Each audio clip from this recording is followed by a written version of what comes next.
Good afternoon. I want to ask all of us who are in the room right now to please put your cell phones on silent. This is an official business meeting of the Medical Board of California. As such, disruptions of the board's business will not be tolerated. We have a designated time on the agenda for public comment and ask for public comment on each agenda item. I ask that you be respectful of the need to conduct the board's business. Should anyone disrupt the meeting, I will ask that person to conduct him or herself in such a manner that permits the board to transact its business. There are 7 sites for this meeting. We have locations in Colton, Inglewood, Los Angeles, Sacramento, San Diego, Santa Monica, and Walnut Creek. Comments will be heard from all locations. Additionally, this meeting is available via teleconference for the public. Individuals listening to the meeting will have an opportunity to provide public comment and will be assisted by a moderator who will be facilitating the teleconferencing process. For those members of the public participating via teleconference, please wait until the moderator has introduced you before you make your comment. To request to make a comment during the public comment period, press star 1. You will hear a tone indicating that you are in queue for comment. If you change your mind and do not want to make a comment, press star 2. Assistance is available throughout the teleconference meeting. To request a specialist, press star 0. Business Services Office staff will be assisting you with the receiving of the public comments via teleconference during this meeting. The board welcomes public comments on any item on the agenda. It is the board's intent to ask for public comments prior to the board taking action on any agenda item. I will be taking public comments here at UCLA Family Health Center in Santa Monica first, followed by Colton, Inglewood, Los Angeles, Sacramento, San Diego, Walnut Creek, and then we will take comments on the phone. I want to remind all speakers to please stay on topic. To ensure the board will be able to complete its business today, the time for public comment on each agenda item may be limited. Today's meeting is run according to the Open Meeting Act as required by law.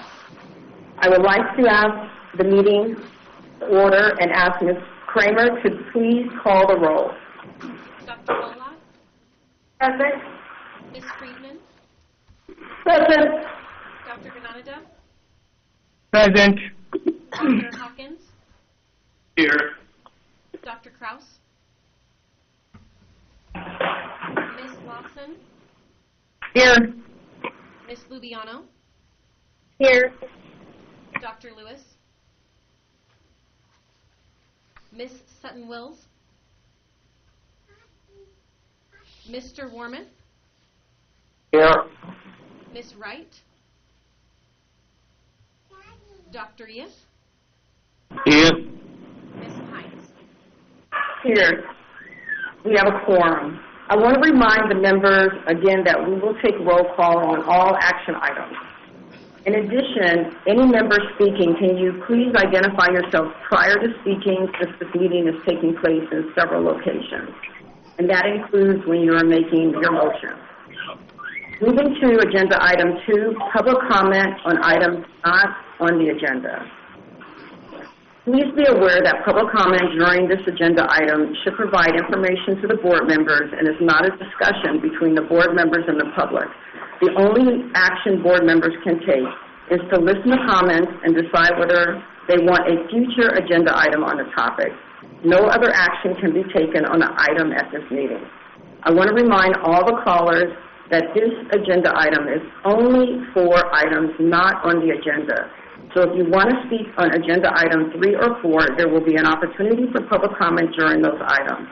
In order to know how to apportion the time today, I would like to know how many individuals would like to speak on agenda item 2 at each location. So for agenda item 2 in Santa Monica, how many people? This is just public comments in general. This is not for items 3 or 4. I know we don't know what those items are. You guys never got to, how did you guys even know to come? We moved to the SB 276. We don't know where it is. Okay, so you guys want to comment on item 4? Okay, so no individuals here in Santa Monica. Are there any individuals that would like to speak in Colton on agenda item 2, which is general public comments? No. Agenda items, okay. In Inglewood?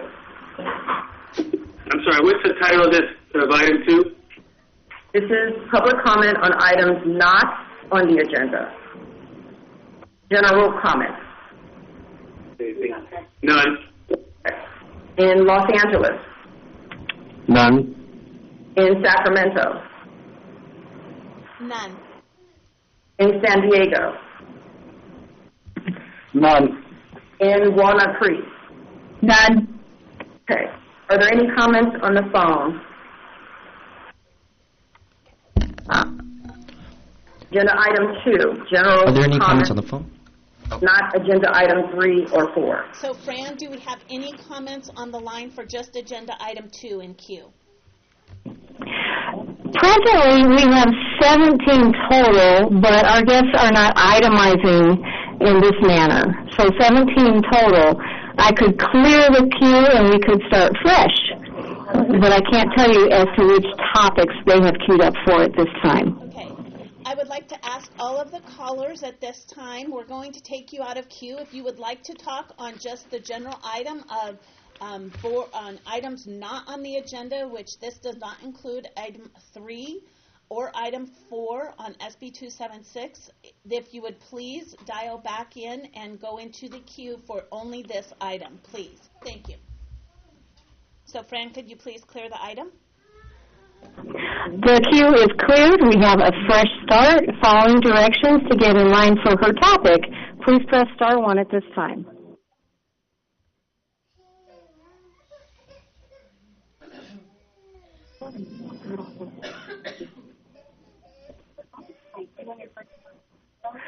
They are going through the gates, but I have a total of 13. Okay. So 13, we have apportioned 20 minutes on this item. Two or 3. So please limit it to 2 minutes per caller. Okay. All right, let's start with the first caller. Ricardo Baez, your line is open, sir. And Thank you very much. Please remember this is only on items not on the agenda. This has to do with vaccination, not necessarily only SB 2776. Okay, then please hold your comment to that agenda item. Can you please go off the line now? Thank you. Thank you for calling. Your pastor, please. Next caller. Arda Lahi, your line is open now. Hi, yes. My name is Dr. Arda Lahi. I'm just calling to inquire with the medical board what your jurisdiction is to protect California patients from aging practitioners. According to the Business and Profession Code, Division 2, Chapter 1, Article 12.5, the licensing agency has the capacity to examine physicians if there are any concerns for incompetence or mental illness, and certainly aging practitioners is a concern. I feel like the FAA does more to protect passengers from aging pilots, and it seems like there should be an age guideline for the medical board to compel physicians to undergo mandatory health, cognitive, hearing, vision testing over age 65, 70. I submitted a complaint of a physician who's 78 years old, control number 8002018043874, and asked for a examination for a 78-year-old physician, and there was no action by the medical board. So what is the board doing to protect patients from aging consumers? I, as a physician, would advocate for my physicians myself after an age of retirement to have a mandatory health, cognitive, vision, hearing testing to protect consumers, to protect patients. And that is the end of my comment. Thank you. Thank you for your comment. Next caller. Gaya Powell, your line is now open. Hi, thank you for your time. I'm wondering what the medical board, how they will respond to the new documentary, A Breast Expose, that creates a call to action by radiologists, oncologists, surgeons, OBGYNs, MDs, naturopathic doctors, and scientists to protect a woman's right to unfettered access to all their breast health imaging options and to non-invasive breast cancer screening such as liquid biopsy blood tests. So as we know, as physicians and practitioners, mammograms can cause cancer and definitely spread it if a woman has cancer, and it has not ultimately reduced the mortality rate, not even by 1%. So I'd really like to know what, in my opinion, after imaging thousands of women and seeing firsthand the barbarism, what the medical board will do to protect a woman's rights to full disclosure of all the risks versus the benefits of their options. And these are FDA-approved options. And so that the woman can make informed decisions about her own body.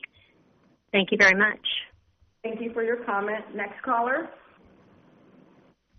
Jessica Kirkendall, your line is open, ma'am. Hi, I think I'm in the wrong queue. I meant for item 2. I'm sorry. I'll get out of this queue. Lauren Rupoli, your line is now open. I'm calling for agenda number 4, item 4, but I would like to comment on the last lady's comment. I myself had a mammogram, I had a biopsy, and I was only 22, and I wasn't given any of the negative side effects that these things would lead me in the future. And as just a parent and a woman, I think that everybody should be aware of the negative side effects and not just go along with everybody else. Just because everybody else is doing it, everybody thinks it's okay. Or they went to medical school. It's not okay what this system is doing to our patients and our medical. Oh, you can just I'm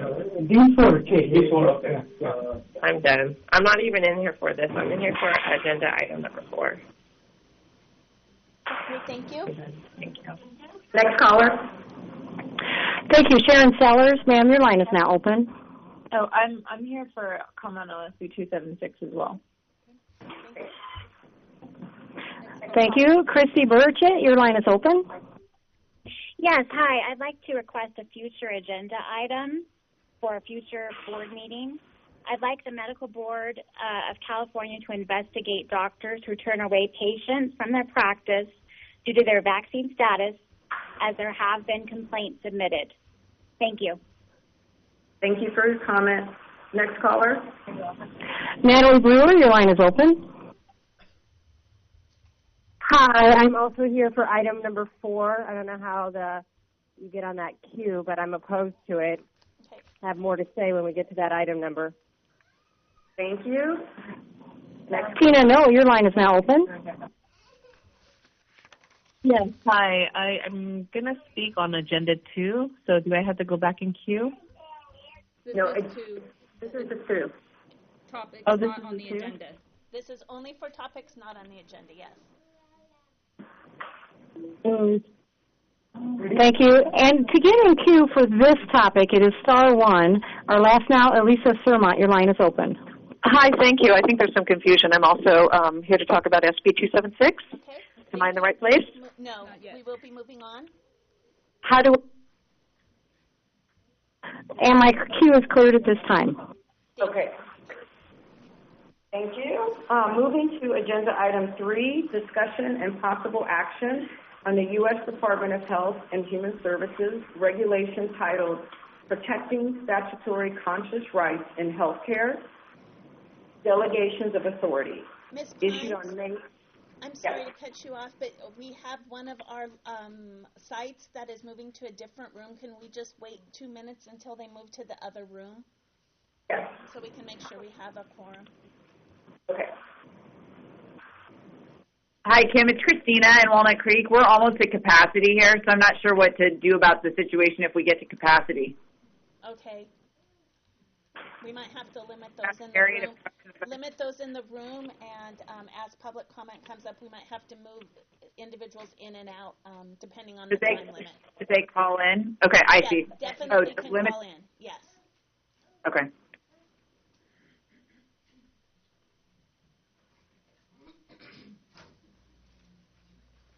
So Ms. Lawson, are you ready then? Can we move on? We're ready to move on. So Thank you. Okay. Great. I'm sorry. It was actually Dr. Ganadev. So Dr. Ganadev, are you on the line?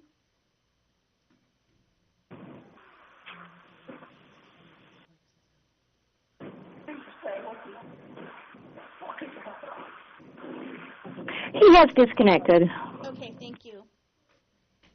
Fran, will you please let us know when he calls back in? Yes, I shall. Thank you.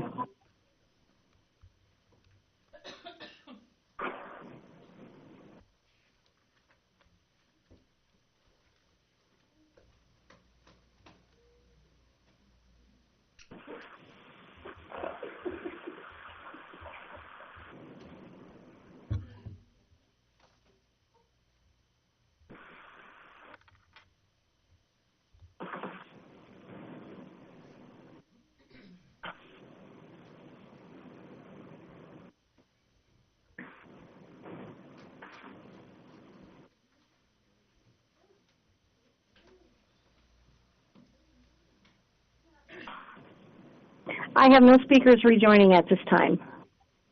Okay, thank you, Fran. You're welcome.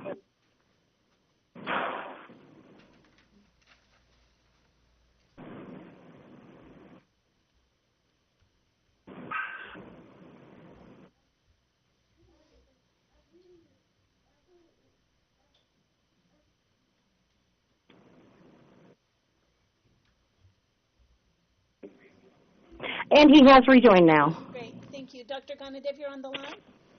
Yep. Okay, thank you. We will continue. Ms. Pines, thank you. Okay. Moving to agenda item 3, discussion and possible action on the U.S. Department of Health and Human Services regulation titled Protecting Statutory Conscious Rights in Healthcare, Delegations of Authority, issued on May 2nd, 2019. Ms. Webb? Thank you, members. Please turn to agenda item 3 in your materials. On May 21st, 2019, the federal government published a rule titled Protecting Statutory Conscious Rights in Healthcare, Delegations of Authority. The rule is set to become effective on July 22nd, 2019. Because this rule significantly broadens existing federal conscious protections, it is in conflict with several federal and California state laws, as well as the board's mission of consumer protection. For example, this rule is in conflict with EMTALA, which is the Emergency Medical Treatment and Labor Act, because it places conscious protection over patient care without exception, even for emergencies. The consequences of this bill are expected to disproportionately impact access to care for women, religious minorities, sexual assault victims, people living with HIV and AIDS, and the LGBTQ community. Board staff recommends the board take an opposed position on this rule and delegate authority to President Pines to assist the Attorney General's office in opposing it. To provide a brief report and to answer questions regarding this rule, I would like to introduce Melanie Fontes Rayner from the Attorney General's office. Please.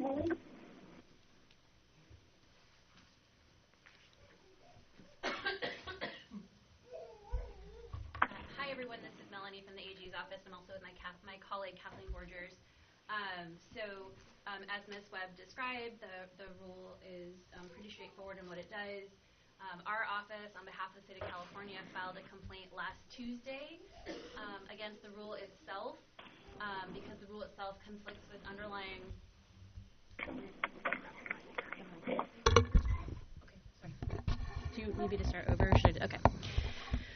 So we filed a complaint last week on behalf of the state of California because the rule itself conflicts with both underlying regulations across the state agencies, the medical board, the board of registered nurses, and other providers, as well as conflicts with state law. We also believe that the rule itself is a broad overreach of current federal conscience protection laws and regulations and creates a broad sweeping exemption which would allow anyone from the janitor to a parking attendant to a doctor to deny an individual health care, even in emergency situations. There are no emergency exceptions in the rule itself. So we are looking to get support from the board. We think it interferes with the practice of medicine and interferes with patients getting access to care. All major medical groups, American Medical Association,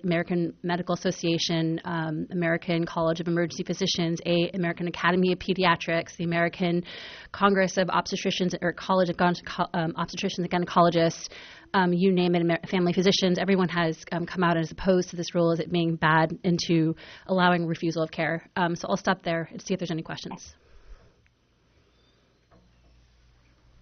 Can I have a motion to oppose the regulation titled Protecting Statutory Conscious Rights in Healthcare, Delegations of Authority, and to delegate the board president to work with the Attorney General's office to work on this issue? Denise Dev, I make a motion. Can I get a second? Second. Second. Warmer. Thank you. Are there any comments from the board here in Santa Monica? No. Okay. Any comments in Colton? And again, this is just from the board members at this time. No. Any comments in Inglewood? No. Los Angeles? No. San Diego? No. Walnut Creek? Question, Lori here. So you mentioned that the law is supposed to go into effect July of this year. So with opposition, how does that work to oppose it, to prevent it from going into effect in July? Sure. Hi, this is Melanie again from the AG's office. So we filed a complaint last week, which among the many federal laws says that it conflicts with both federal and constitutional law. And another step of that would be to try to stop the rule itself, like through an injunction or something like that. We don't typically discuss legal strategy, but if you guys were to support this effort, your effort would be in support of whatever the next step would be there in order to stop it before that date. Thank you for clarifying. No further questions. Now we'll take public comment. Are there any comments in the room on this issue in Santa Monica? Yes. Sorry, what is it? What we were just talking about. Yes, agenda item 3. So this is agenda item 3. Any comments in Colton?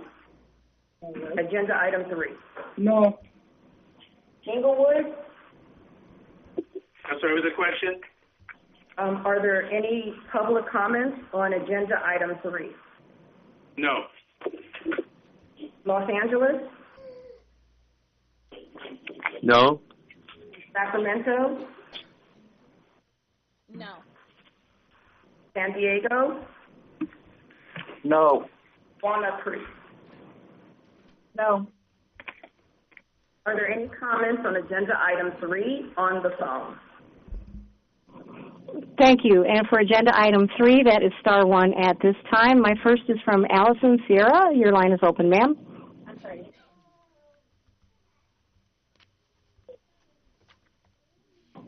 Allison, your line is open. I'll have to move on. Douglas McKenzie, your line is open now. I actually jumped on for item number 4, so I'll yield to someone else. Thank you very much. Christina Hildebrandt, your line is open.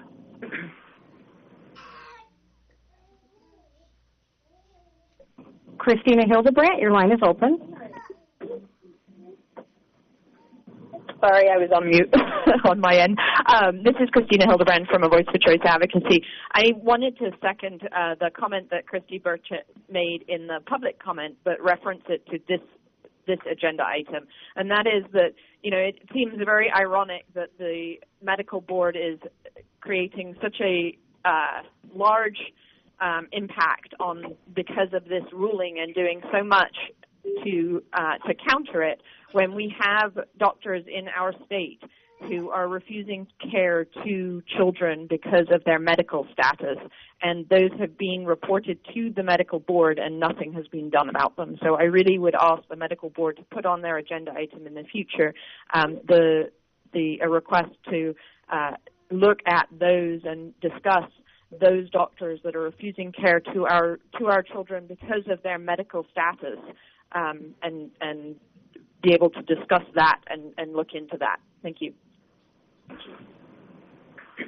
Next caller. Eric Andrus, your line is open. Hi, everyone. So I understand, I'm totally in agreement with opposing this.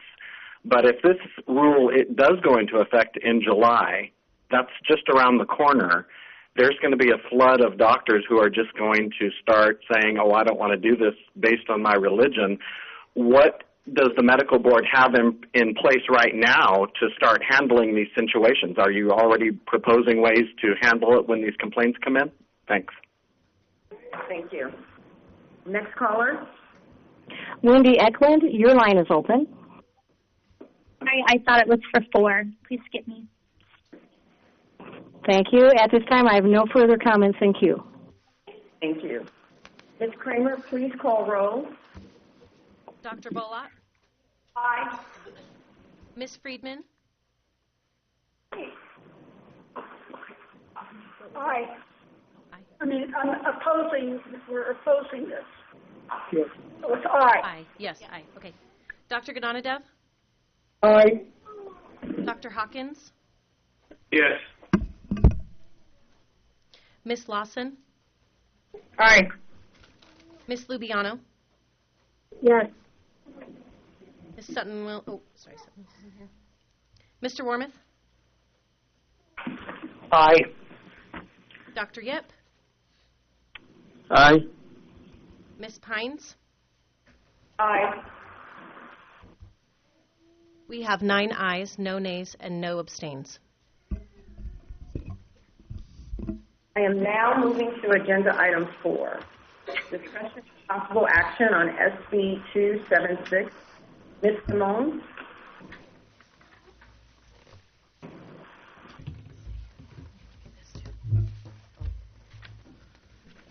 Sorry, just moving around a little bit. Okay.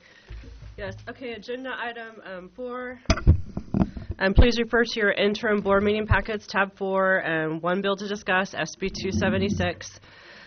First, for some background, SB 277, which passed in 2015, eliminated the personal belief exemption from the requirement that children receive specified vaccinations for certain infectious diseases prior to being admitted to any private or public elementary or secondary school or daycare center as specified. Since the passage of SB 277 in 2015, the board has faced obstacles in investigating complaints related to medical exemptions. For all quality of care cases, the board must obtain authorization from the parent, the patient, or their parent and guardian if the patient is a minor to release the medical records. For medical exemption cases, many times the parent or guardian does not want the board to investigate the physician who issued their medical exemption, so the parent will not sign an authorization. This has created barriers to the board investigating these cases because for most of these medical exemption cases, the board does not have enough evidence to subpoena the medical records. Without the medical records, the board's physician expert cannot review the case to determine if the physician acted within the standard of care. So SB 276 PAN would require the California Department of Public Health by July 1st, 2020, to develop a statewide standardized medical exemption request form, which will be made available for use for physicians in California. This bill would specify that beginning January 1st, 2021, this form shall be the only medical exemption documentation that a governing authority may accept as specified.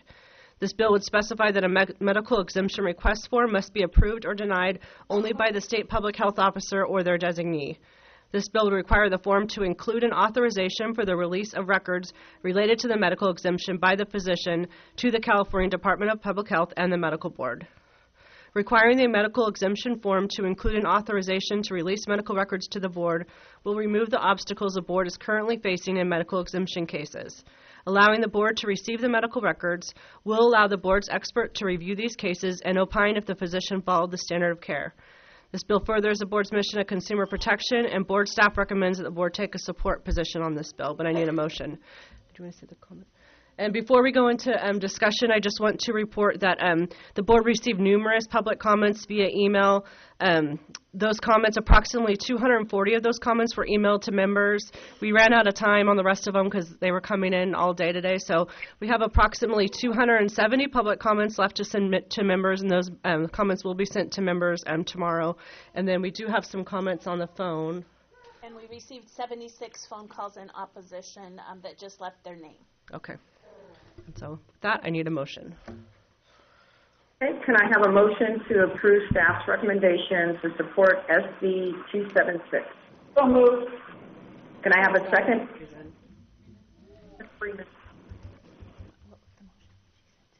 Can I have a second?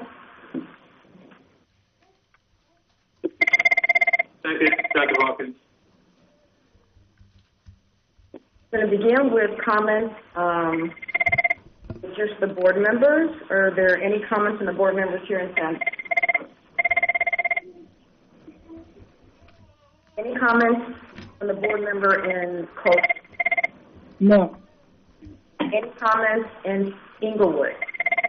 Hawkins here. Do you know the impact of the bill, SB 277, what was the impact of that? Do you have any statistics on the impact of that bill? Statistics on what kind of statistics, Dr. Hawkins? Changes in vaccination, difficulty with the schools, trouble with any type of statistics as it relates to the impact of the. So there are some statistics in the background in your analysis, just of some of the issues, and according to CDC. Just about measles outbreaks, and then the number of schools. I mean, I can get you statistics. I think the statistics basically say that vaccinations have gone up, but medical the more kids are getting vaccinated, but medical exemptions have substantially increased. But I don't have specific statistics to give you right now. Thank you. Mm-hmm. Board member in Los Angeles. Hi, Dr. Yip. Anyone screen those 200 email comments and see what they are? Yeah, they're overwhelmingly in opposition to this. I mean, there's maybe like 3 or 4 in support, and the rest are in opposition. But I haven't looked at the 270 yet that still need to go. Okay. All right. Thank you. Board member in San Diego. Any comments? No comments. Walnut Creek. Hi, Lori here. I have a question. I think one big area of concern is that for patients that fall outside of an exemption or the way it's written, that they may not get the exception that they need. Can you tell us about what an appeal process is like? Yes, so in your analysis, it does talk about the appeal process. So let me just turn to that really fast.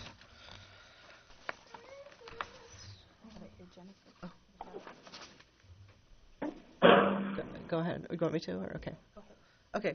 So it basically says that they have to be reviewed. If the request is denied, the reason for the denial must be included in the notification, and the denial may be appealed to the state public health officer, and for the appeal, the physician can submit additional information to Department of Public Health within 30 days from the notification. So there is an appeal process in the bill.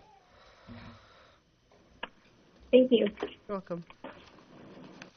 That's all the comments from the board members. So in order to apportion time... Excuse me. Yes. Hawkins and Inglewood. Can I just hear again what Dr. Yip asked or stated and what Jennifer's comment was? I missed it. The nature of the email. It has to Oh, the nature of the emails? Oh, yeah, the nature of the emails have been overwhelmingly in opposition to SB 276. There was a few in support, but for the most part, out of those 240, most of them were in opposition. Yeah, but I thought you said 77 were in favor of. What? I thought you said 77 were in favor. No, and then there were, in addition to the emails that we received, there were 76 calls that came in opposition where individuals just wanted to list their names. Some of those could have been duplicate to the emails, and we did receive 2 calls in support. Okay, I understand. Thank you. Are there any additional comments from the board members before I move on? Okay. So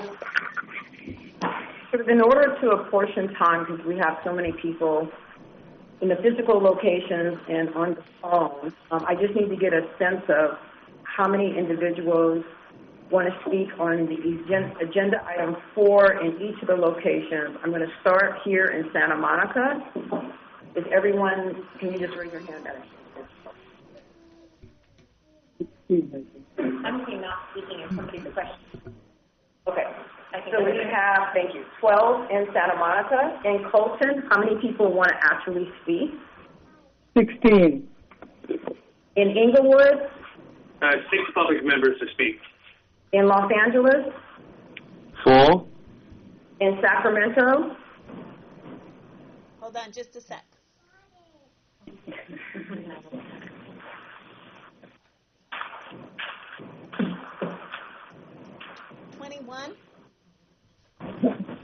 In San Diego? 10. In Walnut Creek? 9. How many individuals are in queue on the phone? 44. Okay. Kim? Yeah, Ms. Pines, could you just give us a moment, please?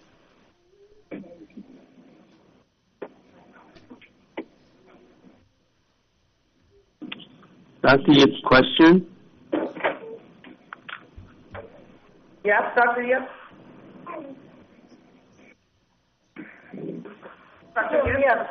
Dr. Yip, do you have a question?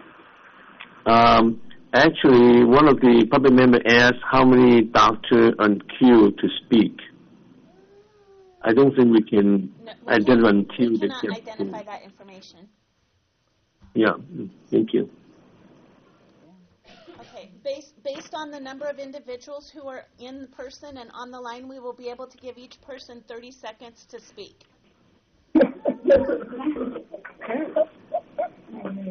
All right, so that's a very short time. Unfortunately, we will cut each person off. So sorry about that. Can any of us give up our time as fine? Because I'd give up my time to someone. I would give up my time. So Okay. that is one thing, Ms. Pines, we can just let all the speakers know. You can have one speaker speak for a group of individuals in that time. We would limit it to our normal 3 minutes, depending on how many speakers we would have after that point, but we wouldn't be able to do that with those on the telephone. So that's the problem that we would run into, being able to do that. So let Carrie comment. But you're okay with one individual representing the individuals who are all in the room and getting that one individual in the room for 3 minutes? We have 12 ladies. Right. I mean, the problem is we're supposed to give the people on the phone the same amount of time. Now, if there are people on the phone who know that they have a spokesperson and will drop off and we can do another count, then and people at the physical locations, if there's designated people and we can do another count, we may be able to apportion more time. But if everyone still wants to speak, the only way to be fair about it is to give everybody the same time. Basically, enough to state your name, organization, and your position. Okay. To support or oppose. Okay. This is David Wormuth. Could we have a few minutes for internal discussion so that we can come up with a plan? That is the plan. 2-minute pause, maybe? Yeah, they can do we can do a 2-minute pause so the individuals in each of the areas will be able to talk about that. Okay. Yeah, Tim, I'm trying to get, we got 20 people now here, to see, and each person max can talk 3 minutes, you said, if they really give each other time so that you will have about 6 or 7 people talking. Is that what you're looking for? So what we would look for is maybe we'd be looking for an individual that would take more than just the 30 seconds, Deb, and other individuals would be willing to give them their time. So if there's a speaker in the room that wants to give more time, what we'll do is we'll ask again how many individuals want to speak, and then we can figure out how long each individual speaker has based on that. Okay.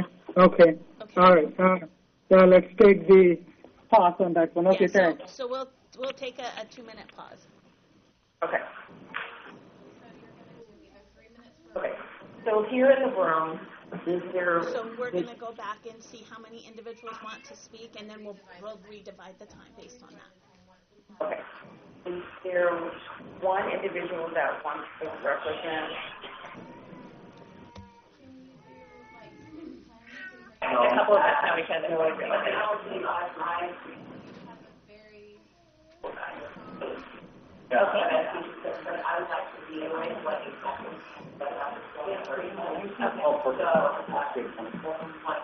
Okay, maybe. I just have... Do you want me to say this? I really want...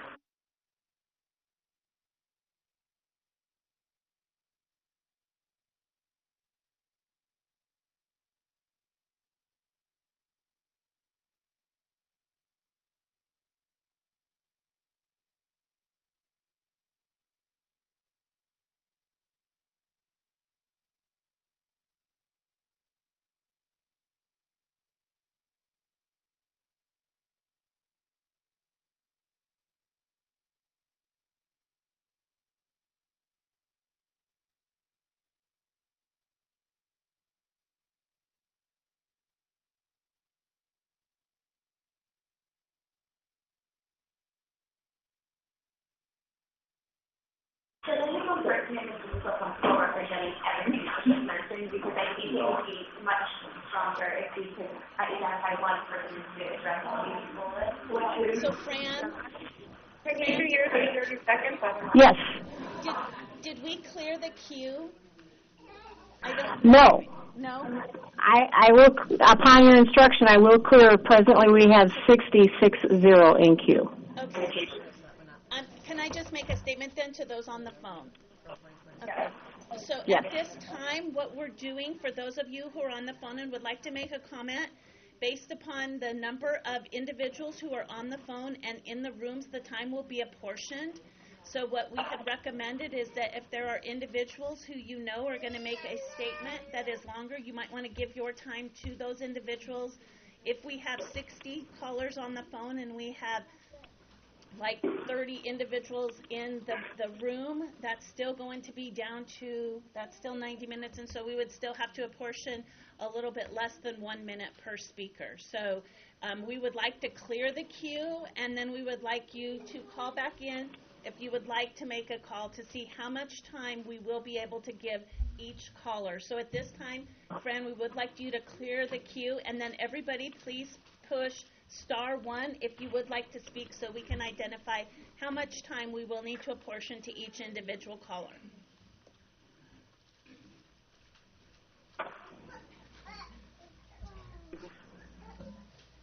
More talk, we can each spend I think it's going to really depend on the phone call because those callers on the phone aren't in a collective environment like this to be able to kind of negotiate the time so that if it's not going to work on the phone, then it's not going to work in a room and all of Hey, Denise, it's Christina Lawson. I feel strongly that every caller needs to get the same amount of time and that like bundling these groups together is almost impossible over the phone line and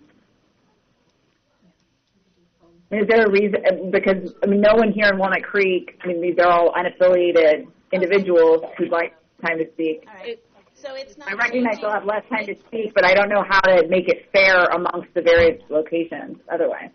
So we actually have looked at the phone line, and even clearing it out and bringing it in, there are at least 40 individuals on the phone. So we can take another count, and then we'll decide that. But I believe that it's going to be about the same. Yeah, 30 seconds. So my company raises our points. I'm happy not. So, Ms. Pines, can we do the count again? Who want to talk in the room? Yeah, in each room again. In the total, like the total, or this negotiated? No, just the total of who will be able to speak. Who wants to speak? And I don't know who but I think I'm going to give my time to her. I'm going to be my time to happy. Should we do I that? have to count until.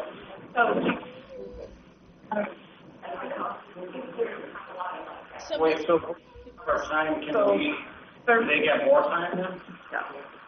Well, then what's the point of giving up our time? Well, we're trying to figure out total numbers of individuals. We're trying to see if maybe we might get up to a minute. Everybody.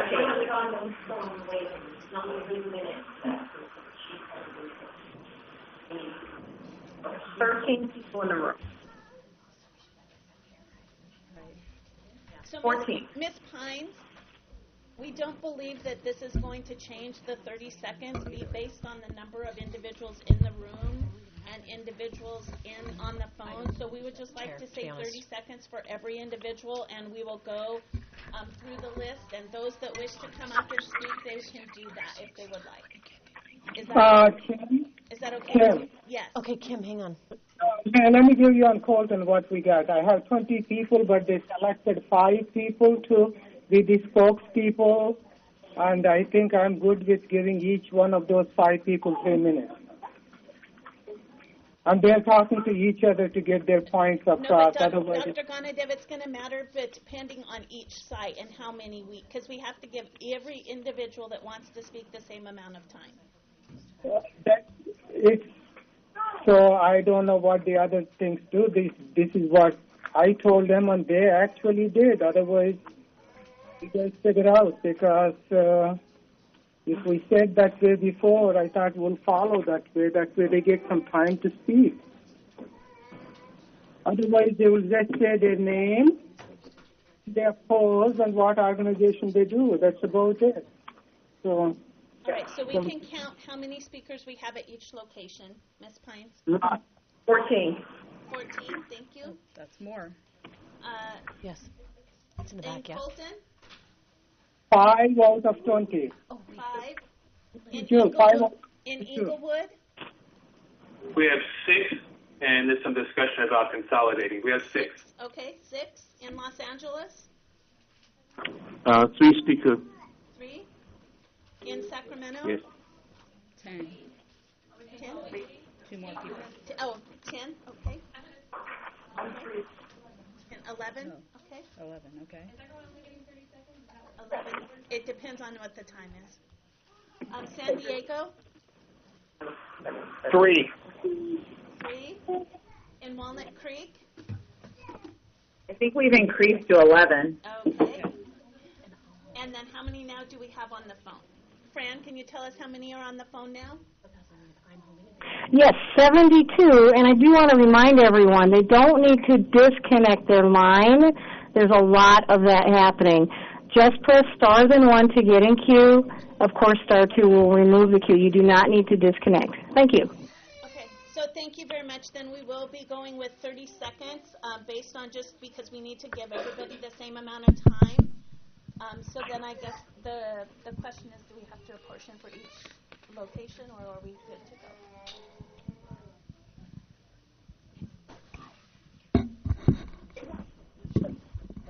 Okay, so we're going to let everyone speak for the 30 seconds then. So if you had like to come up, then Ms. Pines, if you would like to start there in Santa Monica, and we will run the time here, and we will let them know when the time is through. So M from Colton, then all 22 will use their 30-second time. Yes. Whoever wants to speak. It doesn't have to. You don't have to give your time. It's just whoever wants to speak. Deb, 30 seconds. Okay. So just to clarify in the room, 30. Take advantage of your time. No, because we have to be equal to the people that are on the call. That is the challenge.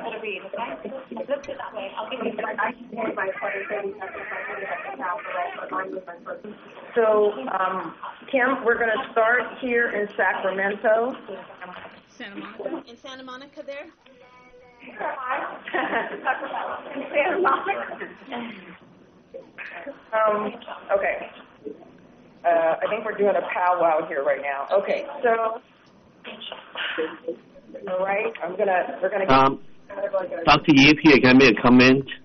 Yes. I just want to suggest to whoever that would plan on getting on the phone, just kind of listen to others. I imagine a lot of would be just say, I oppose that.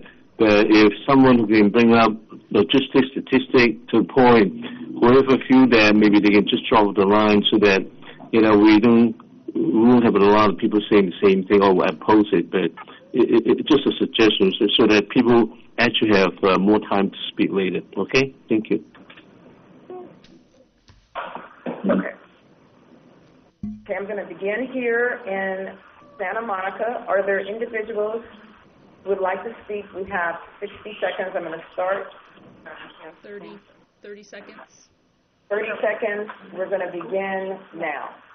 All right, I want to remind the medical board that Senator Pan, author of SB 277, said we will leave a wide discretion of the physician, wide discretion to the physicians. Doctors can exercise their professional judgment. It does not have to be a doctor you have seen in the past. If a doctor is not allowed to use his or her professional judgment to honor the Hippocratic oath of first do no harm because of a law or because of fear of retaliation from the California Medical Board, then we no longer have a medical system that the public can trust. The California Medical Board has investigated 153 medical exemptions and found 0 cases of fraud thus far. SB 276 addresses a problem that does not exist, infringes on patients and consumer privacy, and is not in line with the mission of the California Medical Board. I implore the California Medical Board to take no position on SB 276. Next. Hi, I'm Jim King. I'm a concerned parent, and I get the feeling that the decision has already been made. I'm wondering what the point is of all the emails and all these parents showing up if this board has already decided you're not going to take into account these comments. This is from a medical defense attorney and for clients. Would you rather have families and doctors feel unobstructed in writing valid medical exemptions that schools and physicians are on top of without state intrusion, or people so desperate to have their children get a proper education that they falsify immunization records? I'd rather live with the truth of the situation and keep risks that accompany it rather than the illusion of safety. Okay. Hi, first of all, I want to thank you all for hearing our concerns. I really appreciate you being an open mind to our concerns. Unfortunately, they won't be able to see this over the phone, but as the bill is stated now, if I'm a parent bringing my child in to get immunized or to get vaccinations, these reactions on that FDA insert will not be counted as a medical exemption. I bring my kid in and they get Guillain-Barré syndrome, seizures, Stevens-Johnson syndrome, strokes, spinal cord paralysis. Right now, as the bill is stated, my child will not be qualified for medical exemption. These are the only CDC contraindications: life-threatening anaphylaxis, coma. Conclude. Thank you. That's okay. I would just really like you to see this. Thank you. Hi, my name is Barb Hayes. I'm a concerned parent. I think we can learn from the Pennsylvania bill where they overturned this because they were opposing SB 276. We live in the United States of America where you should have the freedom to decide what is injected inside your body or your child's body. It is a parent's right to make that decision for their child. Our children do not belong to the state. This is not communist Russia. This is the United States of America. And I just see that SB 276 would be the first time in California history that we would Please conclude. public health worker or his designee. Doctors have invested hundreds of thousands of dollars and decades into their education and building their expertise. Ma'am, please conclude. Has interfere with their ability to rescue their child's patients from further vaccine injury. SB 276 opens a very dangerous door and sets a... Past your time. Please stop. Let the next speaker come up. Medical license can practice medicine.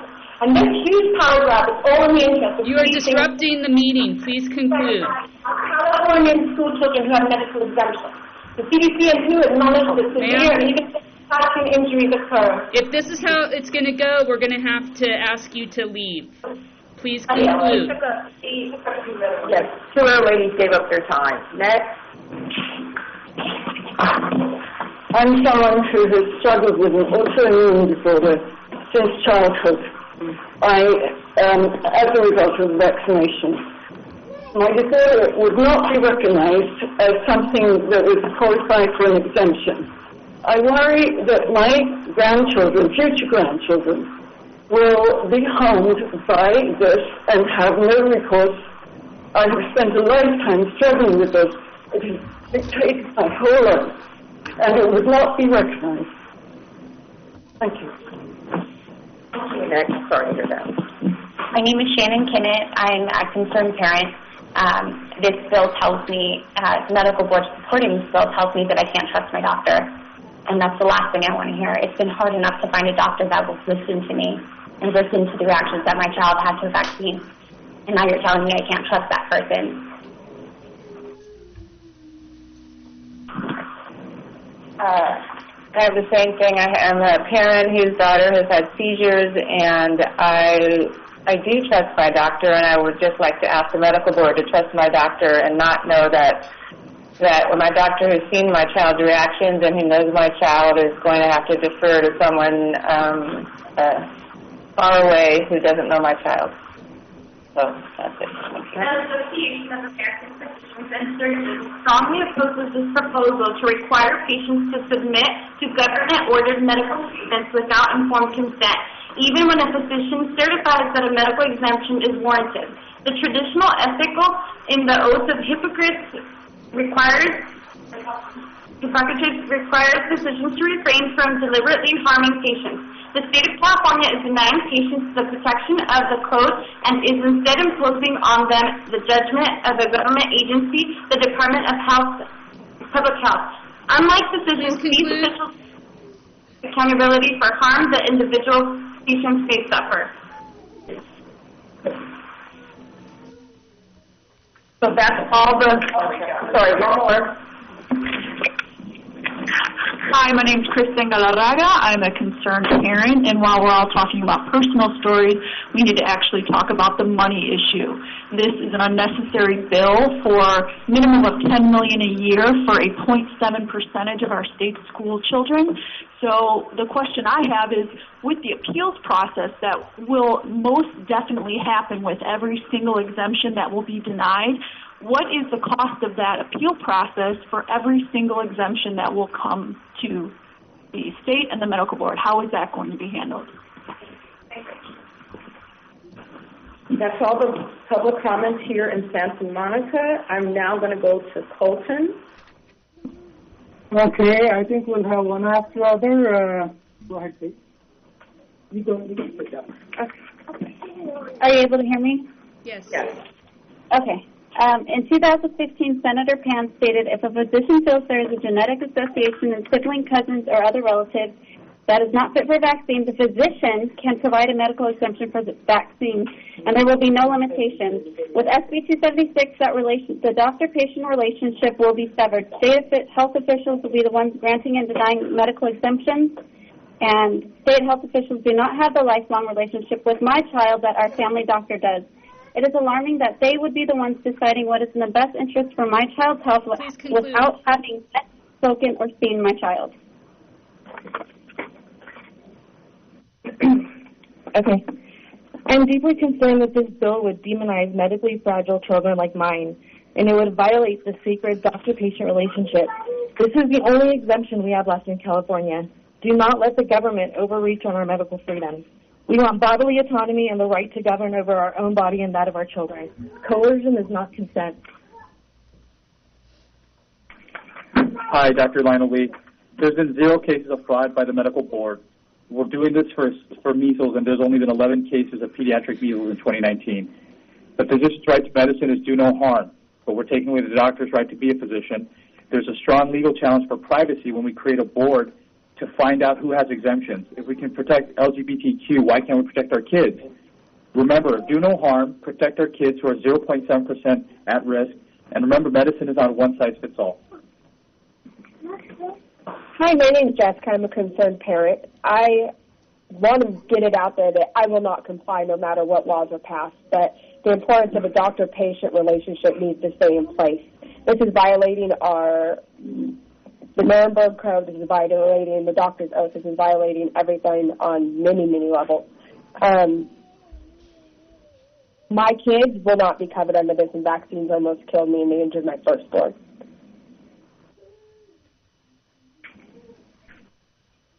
Hello, this is Sabrina Hernandez. I strongly oppose. I have 3 children with medical exemptions. In order to get my first child a medical exemption, it was extremely difficult. I had to hire a lawyer just to get me in touch with a doctor who would no longer injure my child through vaccines. Good afternoon. This is Joshua Centeno. It's utterly ridiculous that the board would support such an intrusive bill. This bill will deteriorate the public's confidence in the doctor-patient relationship, as well as their confidence in each individual's relationship with their doctor. This bill goes against all expectation of privacy that any individual has with respect to their own or their child's medical records. Today, this bill has to do with vaccines.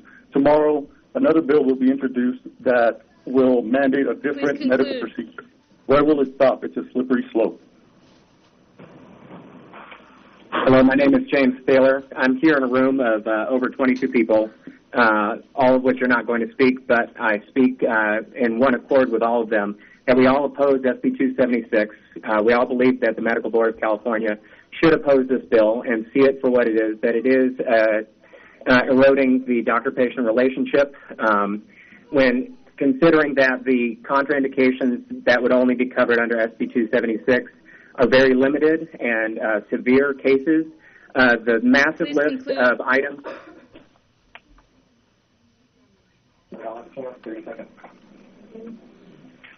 Hi, my name is Joy, and if SB 276 goes through and an appointed health official is the one who's making the approval for my child's medical exemption instead of our doctor, there will be lawsuits when children are injured. There have been already $4 billion that have been paid out to parents and families of vaccine-injured children. There will be lawsuits. I'm a concerned parent. As an adult, we have the choice to make decisions for our own body and our children's body, and we can take things out of our body, but now we are forced to put things into our children and into their bodies that we don't approve of. This is Barbara Centeno. I oppose 276. We need to maintain the doctor-patient relationship. Hands off my kids because we will not comply. My name is Jenna Saylor. I'm a concerned parent. I absolutely oppose the bill. I just have to reiterate, what's the point in all of us coming to express our opposition of this bill if no one is going to listen to us and understand that we are not okay with this happening to our children? Hi, I oppose SB 276. I just wanted to mention that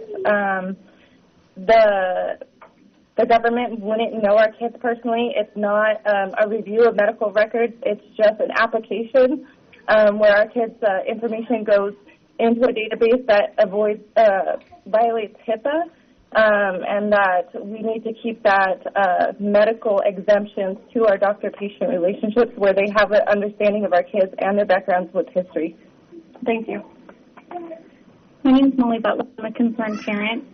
My children will lose their medical exemption based on the way that the bill is currently written. It's not an inclusive list. It absolutely contradicts SB 277. that doctors will have the discretion to write their patients' medical exemptions. This bill is also incredibly expensive for a very small portion of the population. As the doctor said a little while ago in our room, that the rates of measles is extremely low, and there's only been 11 cases of young children, infants, getting measles in California. So it's substance.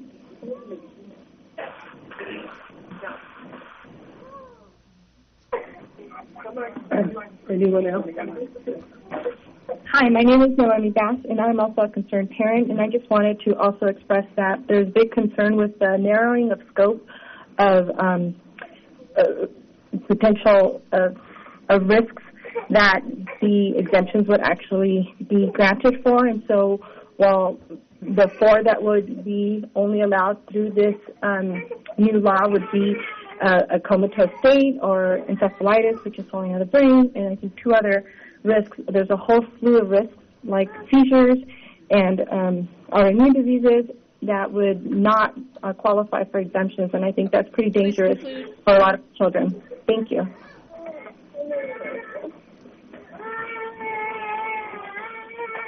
Okay, that's the end in Colton. This goes to, these are the only reasons you can get medical.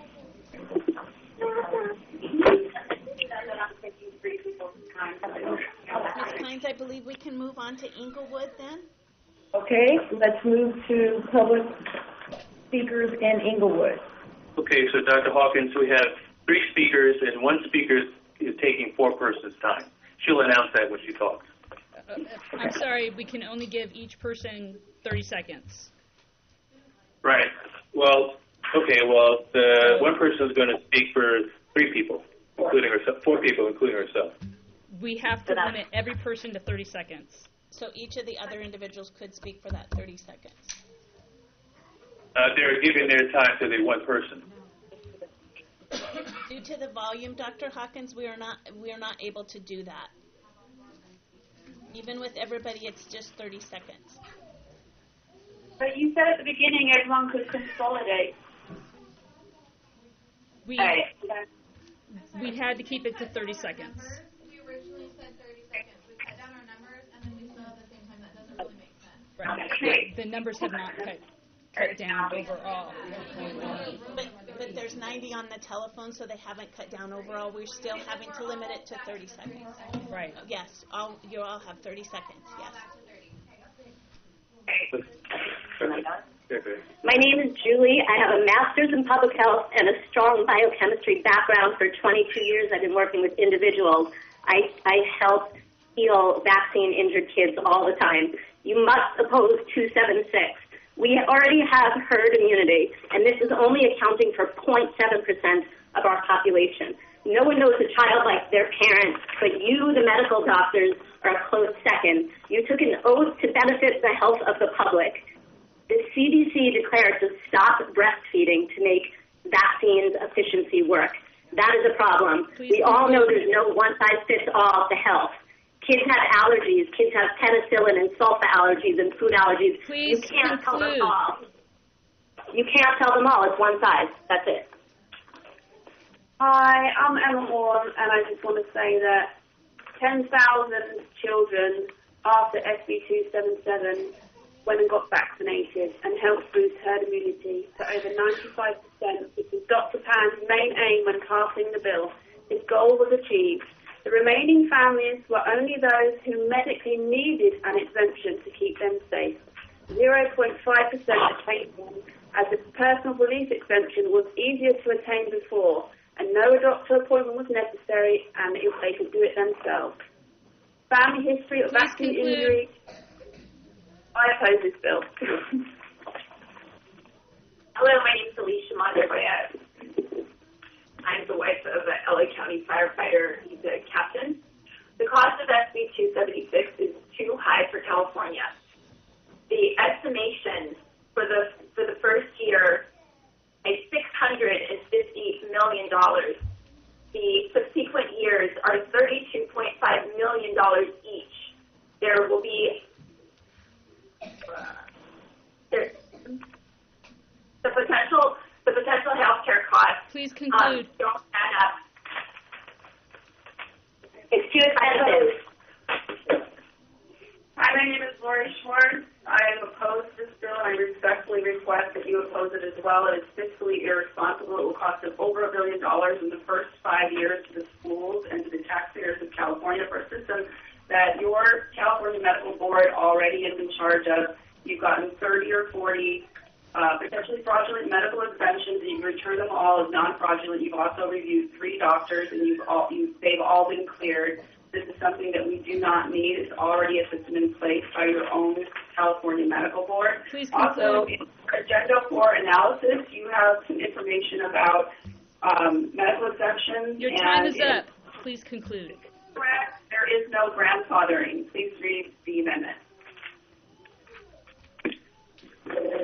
My name is Stephanie Barahona. I'm the mother of 3 children. My first one, he was vaccine injured. He was vaccine injured 3 times.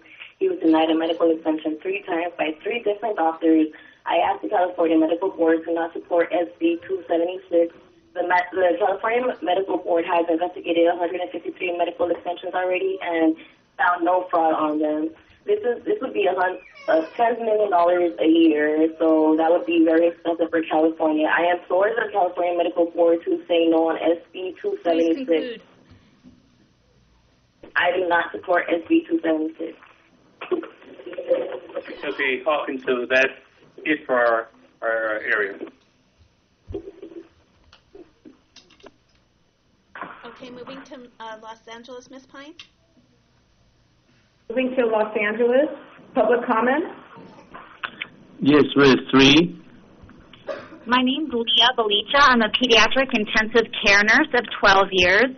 Currently, 0.7% of school children hold medical exemptions in California. The CDC acknowledges that serious and deadly adverse events occur 1 to 2% of the time. So what vaccination rate are we reaching for? The California Department of Health reported in May that 45 measles cases in California, 35 of them are adults. Why aren't we policing those adults? Why are we attacking like this for only 11 children? Adults are spreading measles because of vaccine failure. Our goal is to first do no harm, not consider exemption after harm has already occurred. I oppose SB 276. This is Dr. Huang. I'm a pediatrician in private practice for 20 years. This bill is very upsetting in any field of medicine. Prior family history of reaction counts to eliminate a medicine. So vaccine and vaccine injury should count as well. In the narrowing of the reactions list for exemption in any field of medicine, like redness, like swelling, is considered a medical reaction. In any field of medicine. Please conclude. For non-pediatricians, would you, the family practice doctors on the California Medical Board, would you? I oppose SB 276 for multiple reasons. Next. You are. Hi, this is Cindy. I am a vaccine-injured parent, and I can see lawsuits involving gross negligence when medical decisions are based without even seeing a person in person.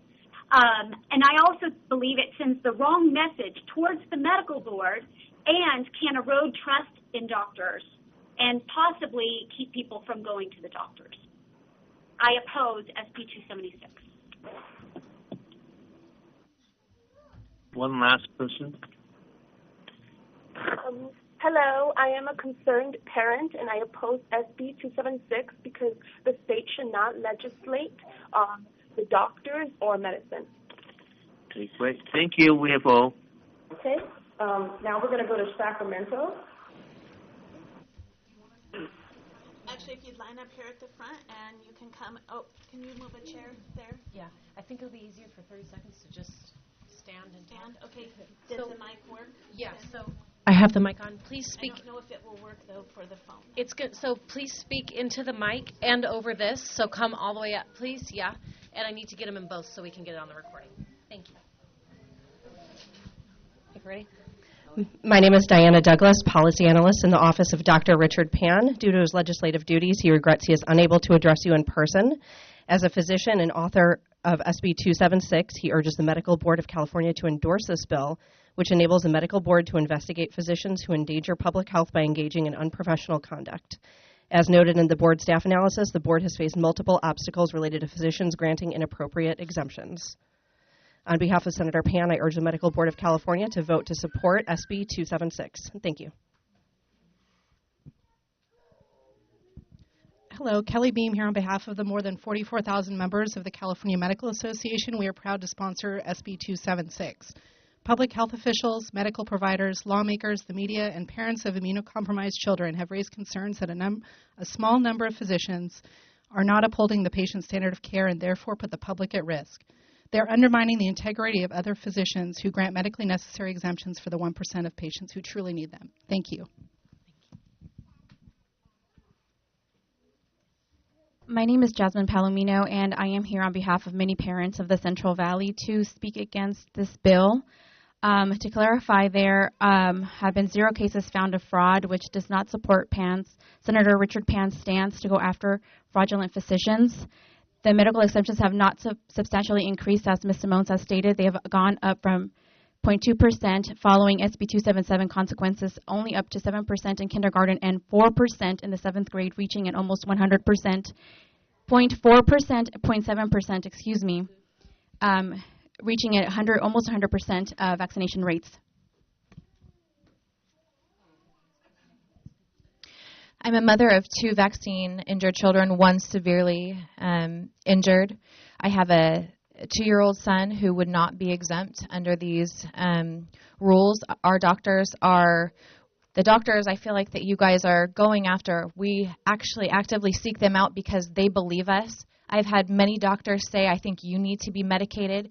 When I tell them my son is banging his head on the wall for 4 hours at night, this is a hardship on us. We have IEP meetings. We have every therapist in the world. We would have to go and we would have to file a petition for every vaccine, not just for one. We are exhausted.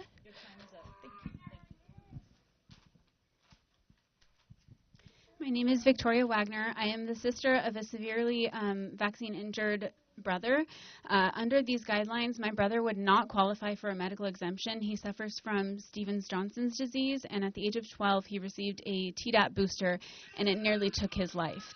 I also have a 2-year-old daughter who is obviously susceptible to vaccine injury based on family history. We have a medical exemption for her because she has had reactions, and under these guidelines, it will be taken away from her. My husband and I will be forced to homeschool. That is a huge hardship for our family. In California, it's impossible to be a single-income family. Either that or we will be forced to move out of state and take our tax dollars with us. There we go. Good afternoon. My name is Carmen Del Castillo. I represent 600 moms, dads, children in the Placer County, Sacramento area that have allergies, that have vaccine injuries. Me personally, this is baby number 7. My first 4, unfortunately, are vaccine injured. My 2 girls, one at 6 months had seizures. The other at 18 years old had seizures, and my boys had IEPs. I cried so much and have lost so many restless sleep because of the kids and their damage from the vaccines. My last 3 are free of vaccines, and I pray and I ask you guys to please help us for our cause and this SB 276 to be opposed. Thank you. Hi, I'm a concerned parent and therapist. This bill will not preserve honesty and integrity in the doctor-patient relationship. Under SB 276, exemptions will be granted contingent only on CDC contraindications. This is completely unacceptable and doesn't take into consideration patient case history and other legitimate medical indications. And about the appeal process, even if that is our alternative, it's going to cost us a lot of money. If the doctors are the ones required to do the appeal, we're going to have to hope that the doctors will actually do that. It's going to take a lot of their time, and they're going to charge us for it. So where are we going to be protected in that appeal process, and how are we going to be supported? Thank you. Hi, I'm here to oppose, and I'm speaking to the board. I want you guys to follow the logic here. We're here because of Senator Pan, and I want to say something. All of his stats, all of his comments are one-sided and often miscued and misrepresented. There are a lot of people here that oppose this for a reason, and it's because his stats that brought us here, the author of this bill, is wrong in every which way. It's a one-sided story. I need you to recognize that and do your own research. He preaches what he preaches like it's the gospel, and I got to tell you, what he's saying is actually wrong and inappropriate for a very small minority of California. It's ridiculous the expense we're going to be involved just for the minority.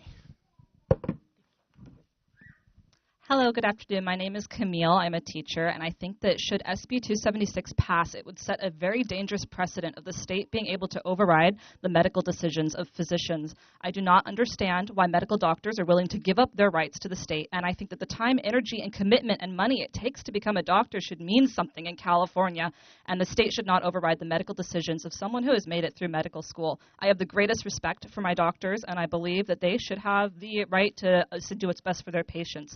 If there are immoral doctors selling medical exemptions, as asserted by Senator Pan, the medical board should take action that does not penalize all the doctors in the state, but only those specific doctors. Thank you. Kim and Denise, it's Christina Lawson. I need to leave the meeting for my previous schedule, and I just want to confirm that Lori's going to remain here in Walnut Creek, but that we're not going to lose quorum when I do that. Thank you. No, we will have 8 members, which will be the quorum. Thank you. Great, thanks. My name is Maya Nichols. I'm a concerned parent. I wanted to point out that Senator Ben Allen, who was the primary co-author with PAN on 277, does not support this bill. And that is because he stands behind his promises made during 277 that the medical exemptions were going to be kept broad and that the doctors would be able to write them at their discretion. And this completely takes that away. It's unacceptable. All these parents are here for a reason. We're going to protect our children no matter what. And we are asking for that partnership with our doctors to also protect our children. When they become injured, we need to be able to protect them.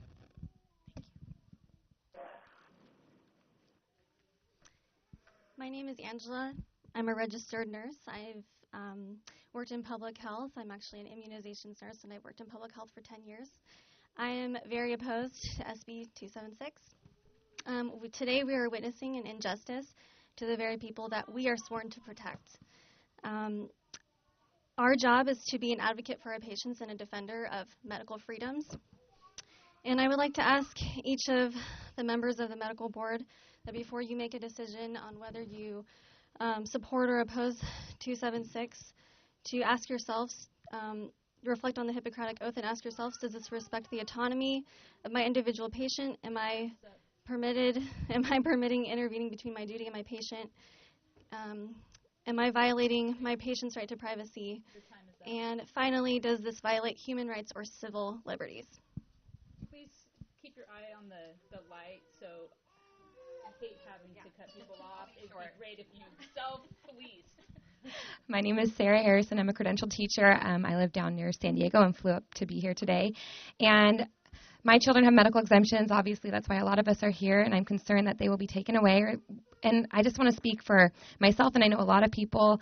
The database, we're not putting our children in the database. We have Senate Bill 276 that's proposing the database and release of all medical records, which we will not give to the medical board to review. In addition, AB 262 has a tracking system. So then they have a tracking system of all the unvaccinated children in California, and every parent should be concerned about that. I oppose. Hi, my name is Svetlana. I oppose this bill. So I think this bill removes the relationship between patient and doctor, and we have to trust our California's medical providers and our state licensing board, and to not legislate practice of medicine. Thank you.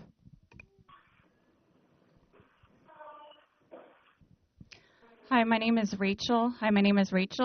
I have a vaccine-injured son, nieces, and nephews. I'm also a teacher, and I know I've spoken to many parents who can't make it here, who are highly concerned, and I think you guys are definitely walking in a danger zone with this bill. I highly oppose this bill. There's too many injured kids out there, and they can't even come here and speak. These families don't have time. You're violating the parents' rights and the doctor-parent-family relationship.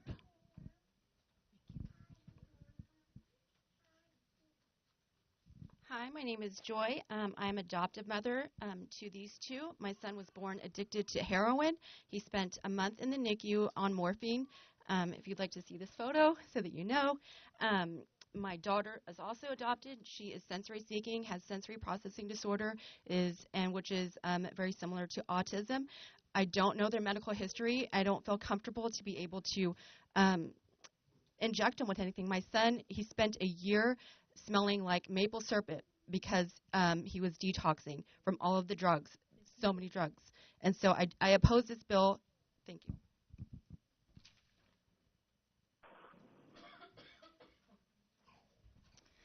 Medical Board of California, thank you for hearing us today.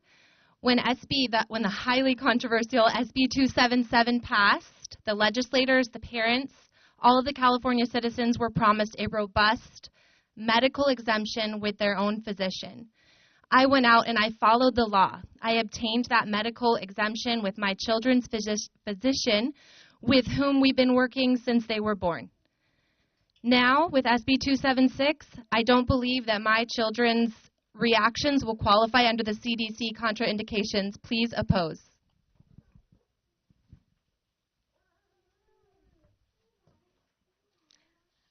First, I'd like to thank the Medical Board for hearing our concerns today. I'm a pediatric occupational therapist that works with special needs children.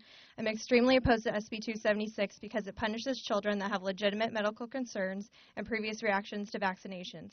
It also degrades the legitimacy and sanctity of the doctor-patient relationship. We look to doctors to first do no harm and actively protect their patients' safety and health with thorough knowledge of their personal and familial medical history, and this bill will severely jeopardize that promise. This bill will also cost the state an exorbitant amount of money, upwards of millions of dollars, to police literally 0.7% of children in this state. Hi, my name is Sarah, and I'm a nurse and a veteran, and I have seen a lot of vaccine injuries in my time in the hospital, and I really, really oppose SB 276 because of this. It takes away the most vital patient-doctor relationship that is vital to medical care. Thank you. My name is Brittany Horn. I am a concerned parent. I strongly oppose this bill. I have 3 medically fragile children, one right there that I almost lost when she was a year old. My son is autistic with a slew of other diagnoses. They all have genetic disorders. They all have genetic mutations. If they were to get vaccinated, I might as well sign their death certificate. My kids would die if they get vaccinated. She almost did. My son would die due to his genetic mutations. No medical board member is going to look at his 7 sick binders and know that. Nobody's going to look at it. Hello, thank you for hearing us today. As a concerned parent and nurse for over a decade in acute care setting, I'm holding a paper with the vaccine reactions not qualified under CDC guidelines, and it would take me probably 2 minutes to read this. And just, taking care of patients in the hospital and seeing them with a vaccine reaction injury and having to put a breathing tube down because their diaphragm fails, it goes into paralysis. Seeing these things firsthand is just very dangerous. And, who's protecting our children, and their health? Thank you. Hi, my name is Alejandra, and thank you for having me today. The real frauds are the Human and Health Services and the CDC. Not a single childhood vaccine has been through a double-blind placebo study. It's never been done. It's the gold standard of science for all drugs, and vaccines are not going through it. Take vaccines out of this, you're taking our rights away. You're taking our right to decide what goes inside our child's body, what goes inside our bodies. I challenge you to do the right thing. I challenge you to not let this pass. I challenge you to do the right thing, and the next time, if you guys allow this to pass, the next time you guys see a vaccine in your child, no, it will be part your fault because you allow this to pass. Do the right thing. No on SB 276. Hi, my name is Sarah Newberry. I have 3 children at home, currently pregnant. I have 3 medically unstable children. I almost lost one in December. Almost lost one due to vaccines within 24 hours. I strongly oppose this bill because it doesn't make them safe. We spend money to make them safe. We go through all the legal processes that you guys asked us to do. And now you're stripping that away. And you will sign 3 of my children's death certificates and this one.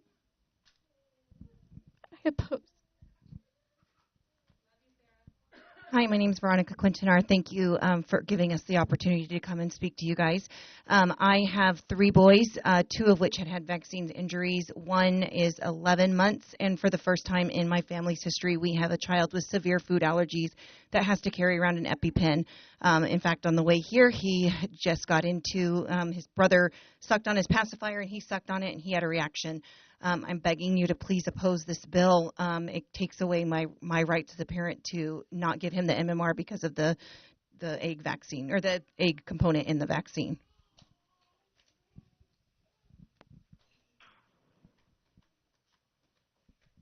Hi, my name is Jessica Canatello, and I just want to say the only person that's in cahoots with anybody is Dr. Richard Pan.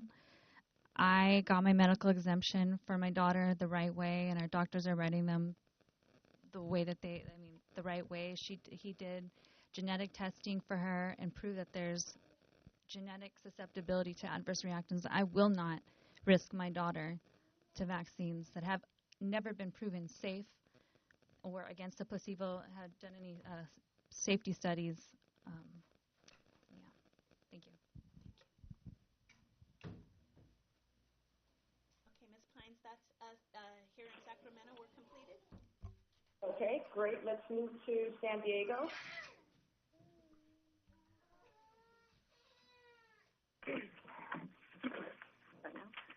Hello, my name is Dr. Sheer Miller, and I'm the founder and president of Physicians for Informed Consent, a nonprofit organization educating hundreds of our doctor members from across the nation on vaccine adverse events in order for them to be able to provide informed consent and prevent as many vaccine injuries as possible. The number of measles cases and the number of medical exemptions are not a major indicator of the health of our population. However, infant mortality rate is a measure of public health, and SB 276, like laws, haven't been shown to improve public health in the United States and may actually worsen it. Physicians for Informed Consent oppose SB 276, and I will be emailing my full 3-minute testimony. Yes, the percentage of medical exemptions has risen from 0.2% to 0.7%, but that's only because those that use personal exemptions because of medical injury to them or their siblings then had to get a medical exemption when SB 277 went into law. Hence, SB 276 was passed only because, or SB was only passed because fellow legislators were told that they would not be going after doctors, that they would protect the decision by licensed physicians who wrote them, and that family history would be considered. No on SB 276. My name is Kelsey. I'm a vaccine-injured single parent. I was diagnosed with acute kidney failure following HPV vaccine. We will not comply. My child is high risk. She will not get an exemption if SB 276 passes because it doesn't fall on the list. I oppose SB 276. My name is Erin Charlins, and I oppose SB 276. SB 276 aims at eliminating the number of doctors writing fraudulent exemptions, but it doesn't punish bad doctors. It hurts children. My son's had 19 brain surgeries and suffered mental regression, speech regression, and seizures following his He will not be grandfathered in and not eligible for an exemption. My son deserves protection too. My name is Toni Bittner. I'm a pediatric IC registered nurse and mother, and I ask you not to support this bill that creates a conflict of interest for the medical board by stripping due process held within the 5th and 14th Amendments and protecting California consumers' private and health information, including genetics, as held by the 4th Amendment. How would this bill support your mission in medical ethics when 6 of the American Academies recently released the statement, our organizations are firmly opposed to efforts in state legislators across the United States that inappropriately interfere with the patient-physician relationship, unnecessarily regulate the evidence-based practice of medicine, and in some cases even criminalize physicians who deliver safe, legal, necessary medical care. Your time is up. Hello, my name is Leslie Valenzuela, and I am a mother, a homeschooling mother. I just wanted to come in and voice myself. I am the advocate for my children, and I have children that have been injured by vaccines as well, and I am still healing my children. I am petrified by injecting them with any type of toxin. I don't want aborted fetal cells in my kids. I don't want any aluminum. I don't want it.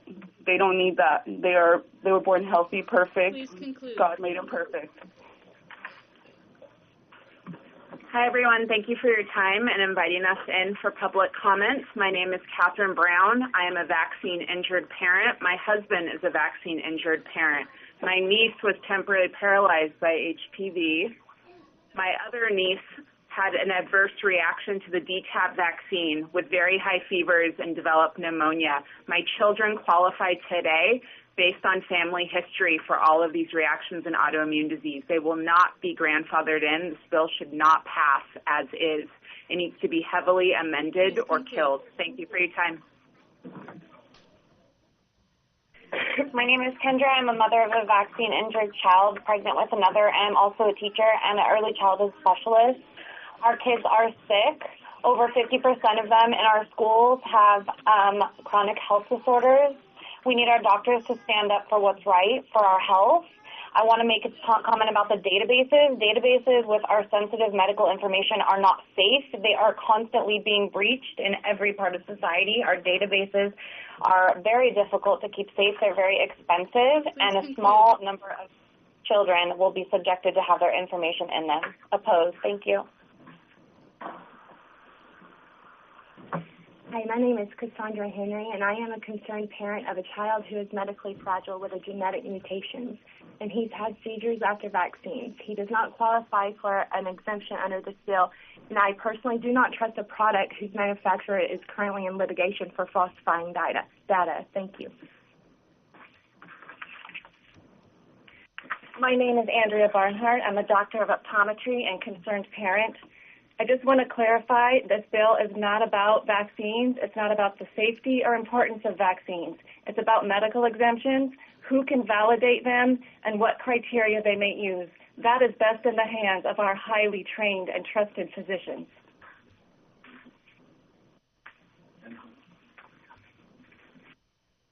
Kara Morales, an educator and the parent of a child whom we died from seizures that are CDC-acknowledged adverse event after DTaP vaccine. Yet under SB 276, he is unlikely to get an exemption to DTaP and will not get an exemption to any others, even though the CDC does not have any science to prove it is safe for him. And if I had another child, that baby could not get an exemption even to the DTaP vaccine, which nearly killed my child. I have the right to protect my children and to keep them healthy. I ask yourselves, if this was your child, if this was your family, would this be acceptable to you? It is not okay to harm hundreds of children, possibly thousands of children, in order to catch a few fraudulent exemptions. Thank you. Hi, this is Amy, and I'm Kara Morales' sister. And my older son had a reaction as well, not quite as severe as my nephew. And I'm concerned, that if this bill stands as it is, that my children will become injured as well, even further. And family history needs to stand under SB 277 as it was written. Thank you. That's all for San Diego. And now we're going to move to Walnut Creek.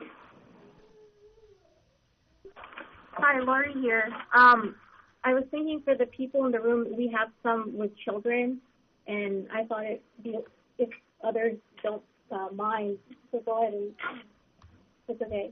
Okay. Why don't we start with you? Sure. And my name's Melissa, and SB 276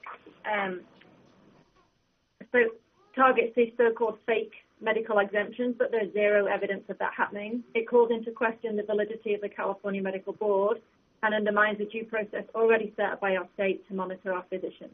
It would affect my relationship with my doctor and my kids. Thank you. So in the clockwise order. Hi. SB 276 will cost $10 million per year. This year, 4,000 kindergartners got medical exemptions. How do we justify spending $10 million each year to oversee just 4,000 requests for medical exemptions when there are 750 thousands students in special ed classes who need the money more. I oppose SB 276. Thank you.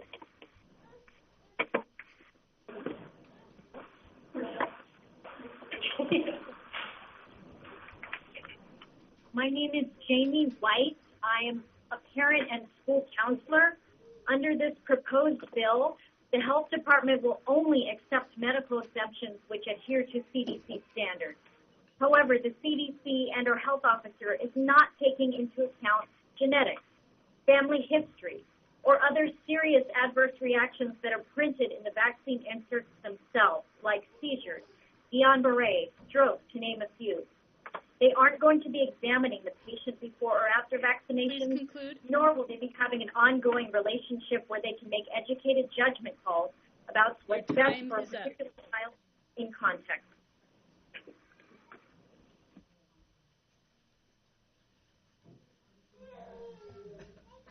My name is Judea Johnson. About a month ago, I emailed the medical board and asked if they've taken a position on SB 276, and I got a reply within about a day that said we have not and we will not. So I'm just confused and wondering why all of a sudden you are considering supporting the bill. As we heard, it seems that over 150 medical exemptions have been investigated and none have been deemed fraudulent. What you're saying by supporting a bill like this is that you don't believe our doctors are capable of supplying adequate medical care to their patients. I strongly oppose this bill and urge the California Medical Board to oppose it as well.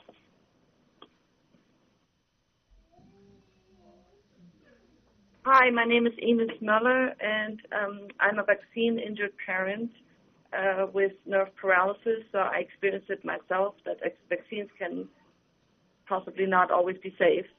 Over 1,000 cases of serious vaccine injuries have been submitted every year to VAERS, and that's just a smaller number. There are probably a lot more injuries.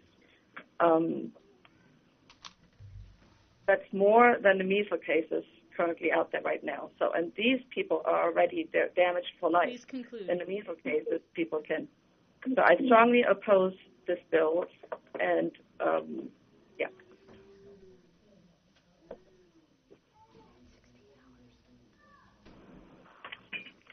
So my name is Heidi Gleisner. I'm really concerned about the analysis where it's being talked about the standard of care. Are we here talking about measles or fake doctors writing exemptions? Because when I go and see a doctor, one of the very first things they always do is they ask for an extensive medical history of my family going back generation after generation. So to claim that family history would not be considered, it goes completely against the standard of care. And SB 277 was working, and it was written in such a way that family history would be taken into account. Do not let that ever be removed.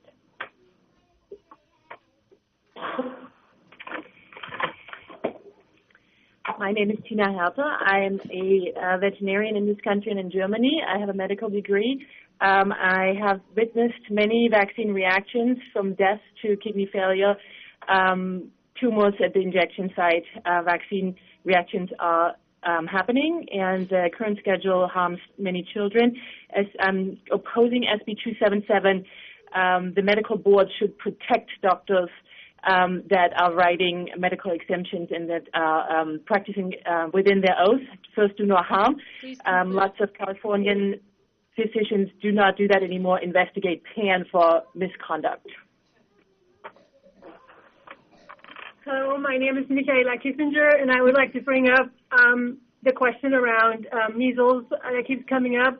Why aren't we spending some time and money to actually examine where these measles are coming from, if they're from the wild strains or from the vaccine themselves? That question has not been raised appropriately, so start there before we vote on this today on 276. And I will say, please be ready for all these additional vaccine-injured children that you're creating if you're supporting 276, because they're coming and you're not ready for it. Thank you. I oppose. Hold on just a second. We're moving the phone around the room. My name is Kevin. I'm the parent of a vaccine-injured child who has encephalopathy who wouldn't be granted his exemption under the bill.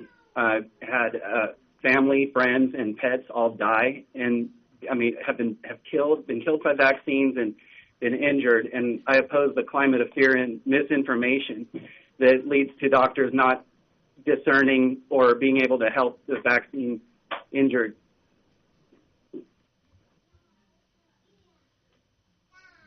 Hi, my name is Wendy Villanueva. I'd like to bring to your attention that schools already have a list of students with exemptions. So if an outbreak were to occur, the law already permits public health and investigation and for them to quarantine them for 21 days. The consumer is already protected by this current law, so I urge the board to abstain from taking a position on this bill.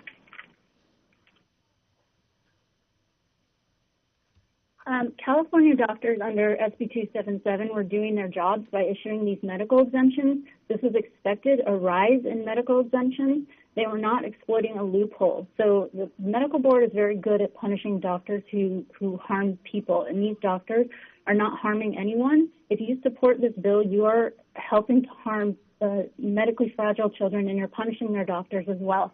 Thank you. My name is Erin Massengale, and I want to bring up the privacy issue. I'm wondering whether the medical board is going to take liability for maintaining my child's private medical information. The database integrity is very expensive, and recently the VA just compensated veterans $20 million after an analysis misplaced a laptop containing personal identifiable information.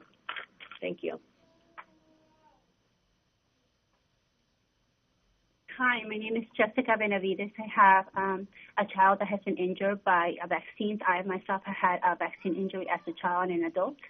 I am extremely concerned of this bill invading our privacy and medical freedom. I'm amazed that you're not defending our constitutional right to medical freedom and medical privacy, but yet you oppose it in your third agenda. Please oppose this, uphold our medical freedom, our medical privacy. Thank you.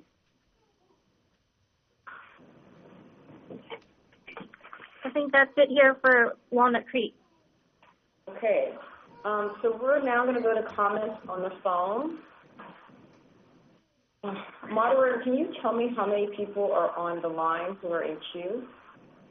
98 in queue. Okay, so we're going to end at the 98 in queue. Everyone on the phone has 30 seconds. The moderator will call your name. She will thank you when the 30 seconds is up, and your line will end. Moderator, you can begin. Yes, Ricardo Diaz, your line is open. Vaccines have never been tested and compared to true placebos. They have only been tested compared to other vaccines. It is plainly written in the inserts. The CDC and this board can never claim that vaccines have been proven safe. The only reported true placebo group in a pre-licensing study was for Gardasil. 590 individuals, and none of them had any injuries, but that group was hidden with an aluminum group. This is significant because it shows that the aluminum and other adjuvants used in many of the other vaccines also cause such injuries, and therefore if a child can have a serious reaction to one vaccine, the child can have the same reaction to other vaccines. That is the bad thing about SB 276, and I oppose it. Alexandra Meyer, your line is open. Hi, thank you. I have a question for the medical board, and that is, I'm wondering if you have TSA PreCheck or global entry. And if you do, you're paying to get around security. You have exemptions from security that are perfectly legal. And I really want you guys to take a hypocrisy test with yourselves. Thank you. Michael Keswick, your line is now open. Yes, hi, it's Michal Keswick. I'm a UC Berkeley public health grad. Where in the Constitution does it say my child needs to be vaccinated in order to protect yours? Where there's risk, there must be choice. In Europe, kids can still get Attenuvax, which is a single measles vaccine that leads to less injury. But in the U.S., we only have the MMR. Vaccines are more than just water. 450,000 deaths are caused by cigarette smoke, yet that is not illegal. You may choose to look the other way, but you can never say again that you did not know. The medical profession is already dying. People no longer want to be doctors due to malpractice and dealing with insurance. Thank you. Christy Peruso, your line is open. Christy Peluso? Check your mute button. I'm a California credentialed teacher, and I stay home to homeschool my vaccine-injured children who can't function in a regular classroom. With this bill, our medical exemptions will be revoked along with others who've had paralysis, strokes, and seizures. I'm concerned that a health officer will be deciding on my children's medical procedures instead of the doctor who knows our family history, medical history, and has physically examined my children. This will destroy our doctor-patient relationship. Thank you. Thank you. Now, Arsena Vartanian, your line is open. Please check your mute button. Arsena Vartanian.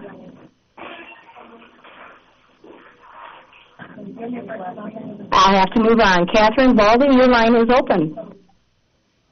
Hi. Based on everything we've heard today, I think the medical board can agree that we see that there are too many unanswered questions about this bill, and it would actually inhibit the medical board from investigating doctors, which is your function. The requirements of the bill that a parent sign a release would also violate laws like HIPAA and FERPA, and we would see a tidal wave of lawsuits that would submerge the board and distract it from its important function. There's no stipulation or guarantee that there's not going to be a conflict of interest of the people who are chosen for the board to evaluate it, and your time is the board itself. Thank you. Mia Bloomquist, your line is now open. Thank you. Thank you for hearing us today. I urge you to use your power and influence to kill this bill and protect your doctors and the children of California. Even if this bill is amended to grandfather current MEs, the idea of a database thrown out, it doesn't protect future children or grandchildren. And as a previous parent stated, all schools have records of under and unvaccinated children, and they will promptly be excluded from school for the 21 days if an outbreak occurs.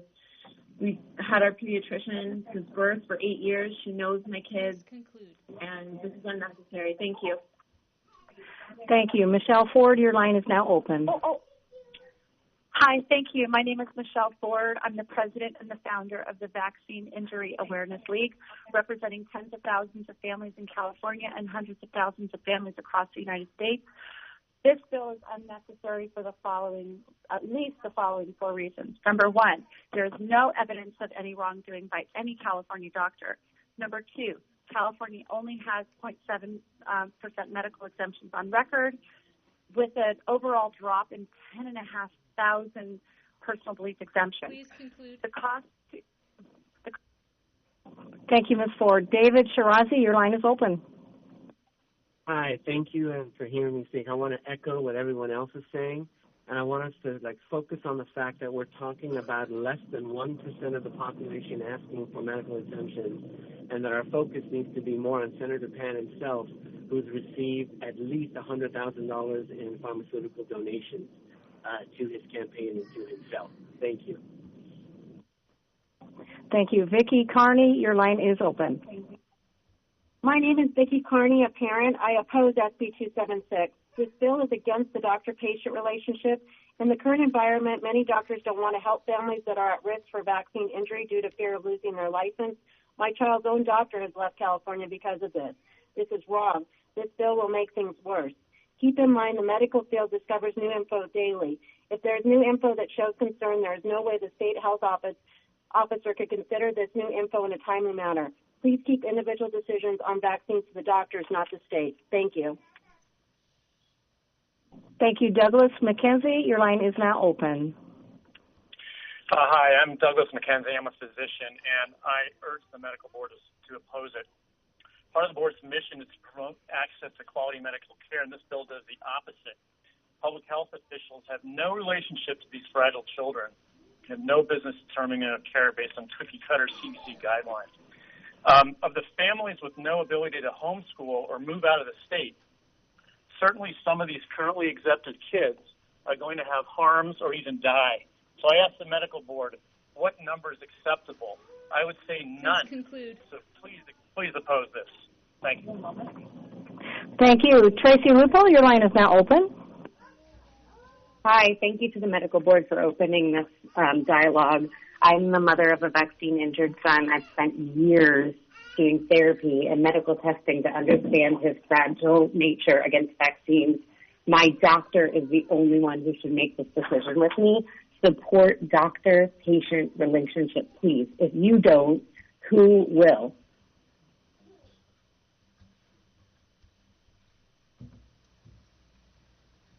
Thank you. Rebecca Dowell, your line is now open. Yes, I'm a concerned parent, and I oppose this bill. It doesn't allow for simple things like titer testing to exclude a booster vaccine. It also applies from birth. It doesn't start when a child reaches school age. Babies get sick. Schedules get delayed. Every time there's a schedule delay, a working parent's going to have to get a new medical exemption. That's ridiculous. It also doesn't factor in children who have issues who are non-responders to vaccines. And I oppose this bill. Thank you. Our next line from Ashley Sourhass. Your line is open, ma'am. Hi. Thank you so much for taking the time to listen and hear all of us. My name is Ashley Sourhass, and I am sitting to have my license soon as a midwife. So I'm calling to give perspective from the student who's soon to be licensed, and I hope that you guys understand the power that you hold in your statement. The doctor-patient relationship is unique, and we are taught that each body is unique and has its own genetic makeup that's sensitive to medications or biologics, and we are taught that the medical model is not one size fits all, and this bill infringes on both of those important factors in doing no harm as a practitioner, and it takes the role and responsibility away from practitioners. Thank you very much. Gina Briganti, your line is open. Hi there. I appreciate you listening to all of us. We understand exactly what this bill says, and the narrow language Senator Pan has used is completely ignoring family history and genetics, which is exactly why SB 277 was amended. The medical board should definitely have an issue with this bill. Supporting this bill would be denying that genetics is a factor in vaccine history, and even the CDC has archived documentation stating this needs to be addressed. It's unbelievable to me that genetics is being ignored. Oppose this bill, not only because parents are losing their right to informed consent, but what's the medical board going to do to protect the rights of the children that have already experienced vaccine damage and will not. Thank you. Ariana Bashadi, your line is now open. Hi, thank you for letting us speak today. I would ask you to please think about your intentions of becoming a doctor and vote with your heart and for your integrity and your own families. And the reason you became a doctor was to be able to have that doctor-patient relationship. If you destroy that, then what are you saying to the rest of your community? It's very hurtful, disheartening. Families are heartbroken and can't sleep, and they're very concerned for the health. Please vote with your heart, and please think about the community that you fought really hard to get into. Thank you. Lauren Rapoli, your line is open. Lauren, please check your mute button. Hello, thank you. Ditto to what everybody has said so far. I oppose to SB 276 as well as agenda number 3. When I saw my daughter foaming from her mouth and her eyes rolling in the back of her head, and they said it was just a reaction, that's not a reaction. No kid should have to go through that or suffer. And neither will my other two who are not vaccinated, who haven't had Tylenol, Motrin, and antibiotics. Thank you. Shannon Burwell, your line is now open. I'm an adoption consultant in Los Angeles. This bill redefines what a valid medical exemption is, bypasses informed consent, and destroys the subtleties, complexities, and arsenal of doctor-patient care. We have well above herd immunity in our schools. I admire our doctors and want them to practice as they should. It would take courage to do so, but I urge you not to support SB 276. Thank you. Thank you. Our next question or comment from Monica Lesson. Your line is open, ma'am. Thank you. I'm an 11-year oncology registered nurse and concerned parent. Please oppose 276. There are vulnerable and susceptible individuals to vaccine injury due to family history of injury, history of autoimmune disease, and genetic predisposition who do not detox well from adjuvants and vaccines. None of these people will be protected by SB 276. This bill also disproportionately affects low-income Californians and people of color. I Thank you. Penelope Sullivan, your line is open. Thank you so much. Can you hear me? Yes. Okay, great. Thank you so much. And I ask that you look into the waning immunity of these vaccines. We really blamed that question, vaccination, for limiting herd immunity. And even pro-vax researchers say that they wane typically within 1 to 3 years, which basically would set us up for having vaccines for the rest of our life. And that's not even bringing into fact the adverse reactions. There's typically pages on the MSDS sheet, 3 paragraphs long, and so they're benign illnesses typically. Thank you. Shannon Sellers, your line is open. Hi, I'm a concerned parent of a medically fragile child in opposition of this bill. SB 276 infringes on the critical doctor-patient relationship and would force doctors to violate their Hippocratic oath, forcing them to vaccinate the medically fragile. Bureaucrats should not be able to make medical decisions for children they will never meet. The CDC's exemption guidelines are 30 years behind the epigenetic risk factors. 7% of kids have medical exemptions. Spending millions on this draconian bill is ridiculous, unless the point is for the government to have control over what we as free Americans put into our bodies and the bodies of our children. Thank you. Sandy Linden, your line is open. Hi, thank you. I'm just a concerned parent and human. I don't think this is anything that feeds into our constitutional rights to protect our children, those who can't speak up for themselves, that protect themselves.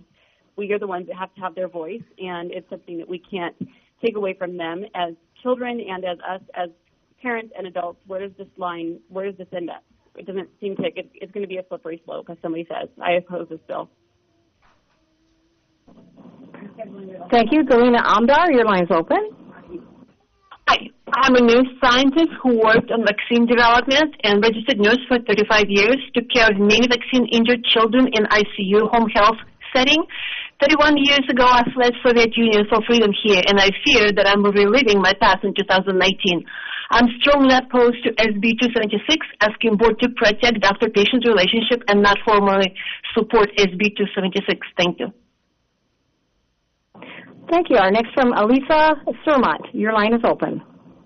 Thank you. Yes, I'd like to vigorously oppose SB 276.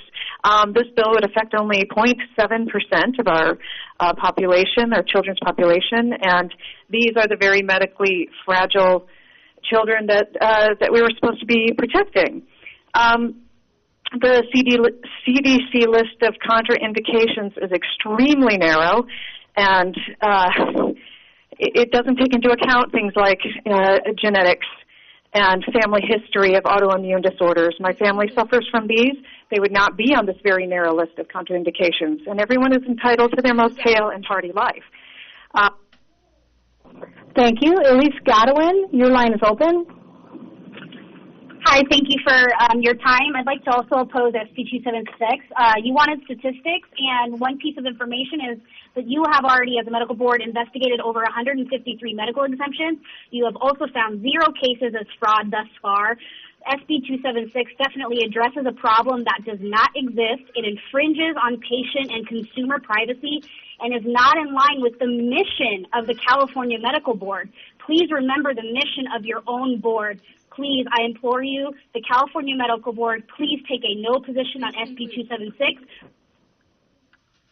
Thank you, Jessica. Herod, your line is open now. I am a concerned parent. This goes against HIPAA. This goes against your mission statement to protect healthcare consumers. This ties doctors' hands to first do no harm and is severely fiscally irresponsible. There is an outpouring of public response today. Stand with these people and vote no. Thank you. Terry DeMartini, your line is open. Terry DeMartini, your line is open. Thank you. Tina No, your line is now open. Yes, hi. I'm a concerned parent, and I would like to oppose SB 276. Our family has a history with vaccine injured. We had a cocktail of EMTs come to the house while after getting the MMR injection, and so we oppose that. Thank you, and thank you for listening. And thank you. Pearl Utley, your line is now open. Please check your mute button. Pearl Utley.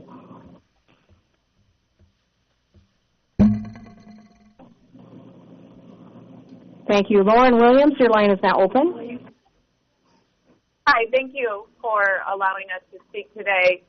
This is just 30 seconds of a lifetime that we have to spend with our children. I'm a mother of 3, and I strongly oppose this bill.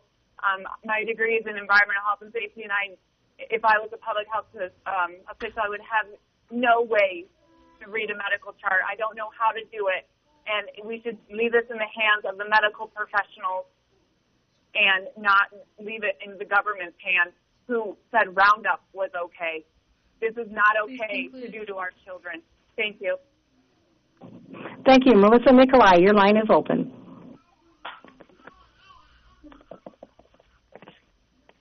Hi there. I'm just calling to urge the medical board not to support SB 276. This bill is attempting to address and solve a problem that does not exist in California. There's been no fraudulent medical exemptions that have been written thus far after your investigations, which means you're doing your job and overseeing the physicians that are writing them. So thank you for that. We need doctors to support their patients in the way they see fit, and this bill infringes on that ability to put our care, the patients, in the hands of the state would be a huge mistake. Thank you. Thank you. Lee Bourne, your line is open now. In 2015, medical exemptions totaled 1,034. They tripled to 4,111, or 0.7% of the child population, because they were forced to go through the hassle because medical exemptions were the only ones in law. There has no fraud that has been found, and 18,975 whooping cough cases in the United States. California had the highest with 2,554. 88% were vaccinated.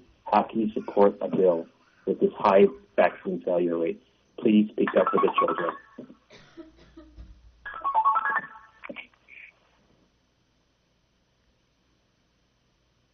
Thank you. Lauren Sanchez, your line is now open. Lauren Sanchez? Hello, can you hear me? Yes.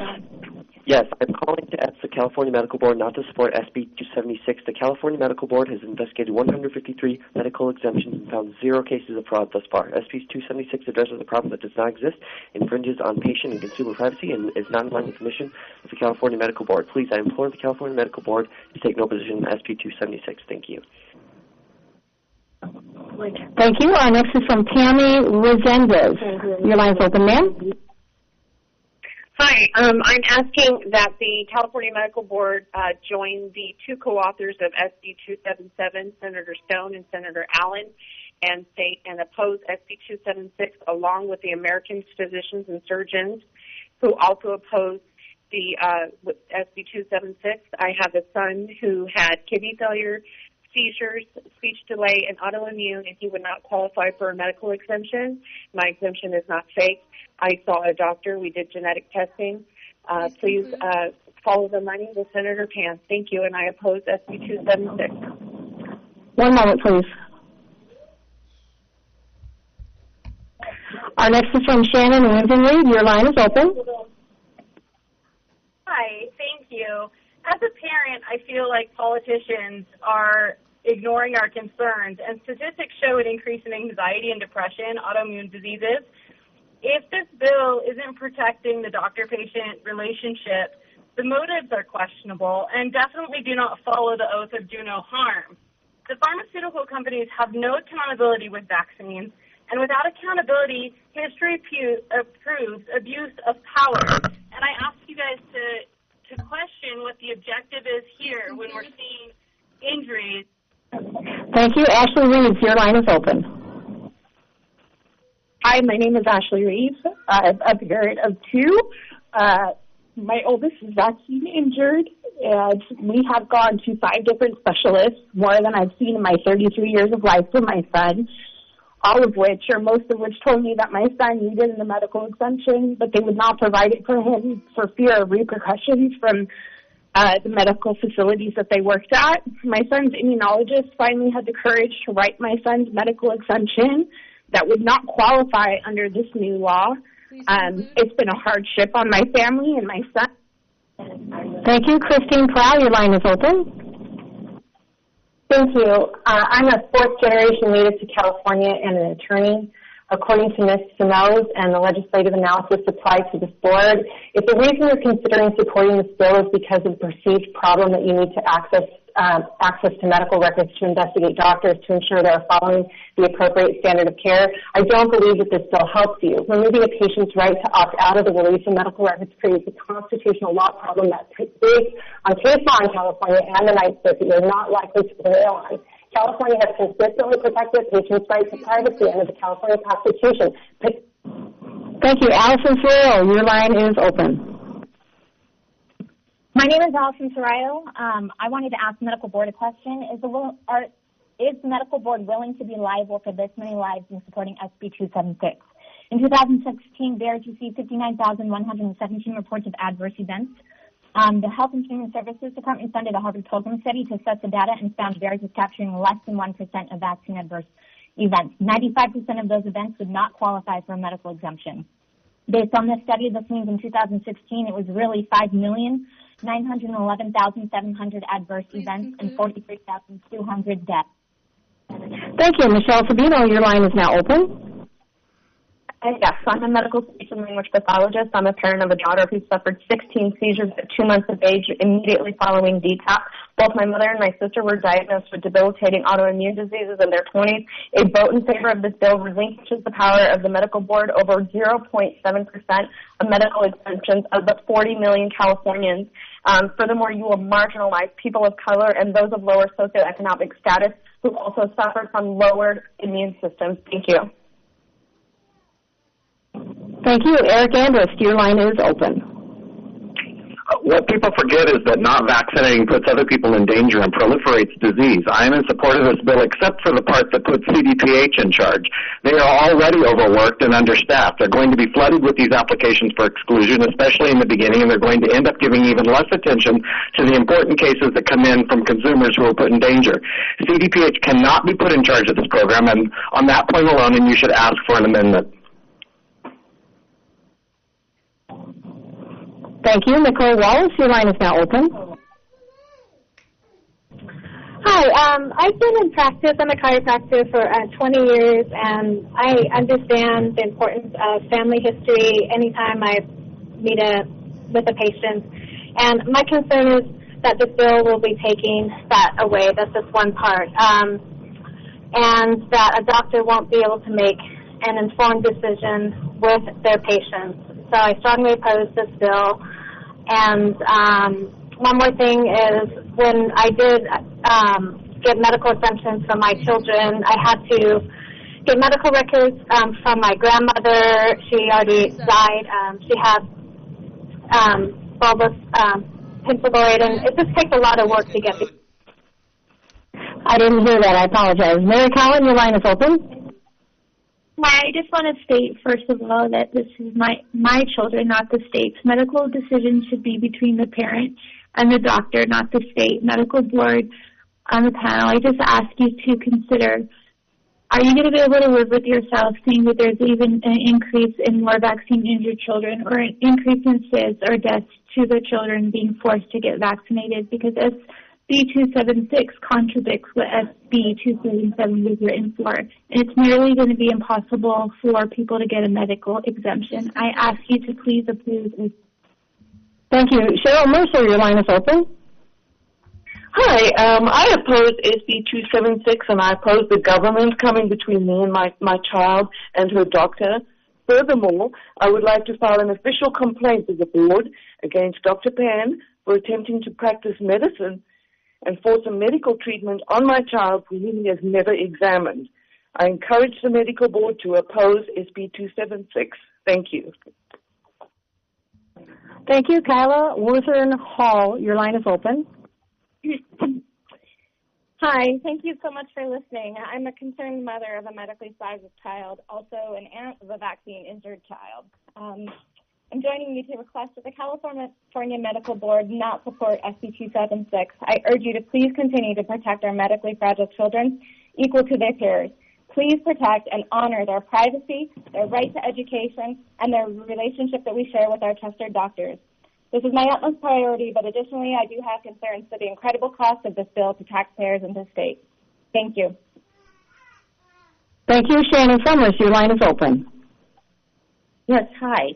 I am a concerned parent of 3 children. Coercion of a medical procedure with proven risk of harm is wrong. The medical board should see that SB 276 eliminates the privacy of doctor-patient relationship. It takes away our remaining right to medical exemptions against a medical procedure with proven risks being forced on our children. I am not okay with this government overreach. It violates human rights of medical freedom, and it bypasses informed consent, which goes against federal laws. Coercion is... Thank you. Jessica Kirkendall, your line is open. Hi, I'm a medical research professional and concerned parent. With this bill, a government official who doesn't see a patient will make medical decisions instead of doctors making decisions after thorough review and examination of a patient. Severe reactions such as seizures, stroke, embolism, paralysis, permanent nerve damage will not qualify as an exemption under this bill. Why are 0.7% of children being targeted, which will cost more than $10 million annually to track and manage a problem that doesn't exist? Let's not throw injured and medically fragile. Thank you. Catherine Proventhal, your line is open. Yes, hi, can you hear me? Yes. Yes. Okay. My name is Catherine Proventhal. I am a healthcare practitioner here in California, a newly American citizen. Also, SB 276 is an imposition on the doctor-patient relationship and an infringement on patient confidentiality. I strongly oppose to SB 276. Please listen to us. Thank you. Thank you. Miriam Levin, your line is open now. Hi, my name is Miriam. I'm a concerned parent. I'm calling to oppose this bill for many of the reasons that have already been stated. The medical board itself has done many investigations, over 153, and found 0 cases of fraud, but I wonder what type of investigations are being done on Senator Pan and the other authors of this bill, echoing David Shirazi's statement regarding the financial ties that Senator Pan.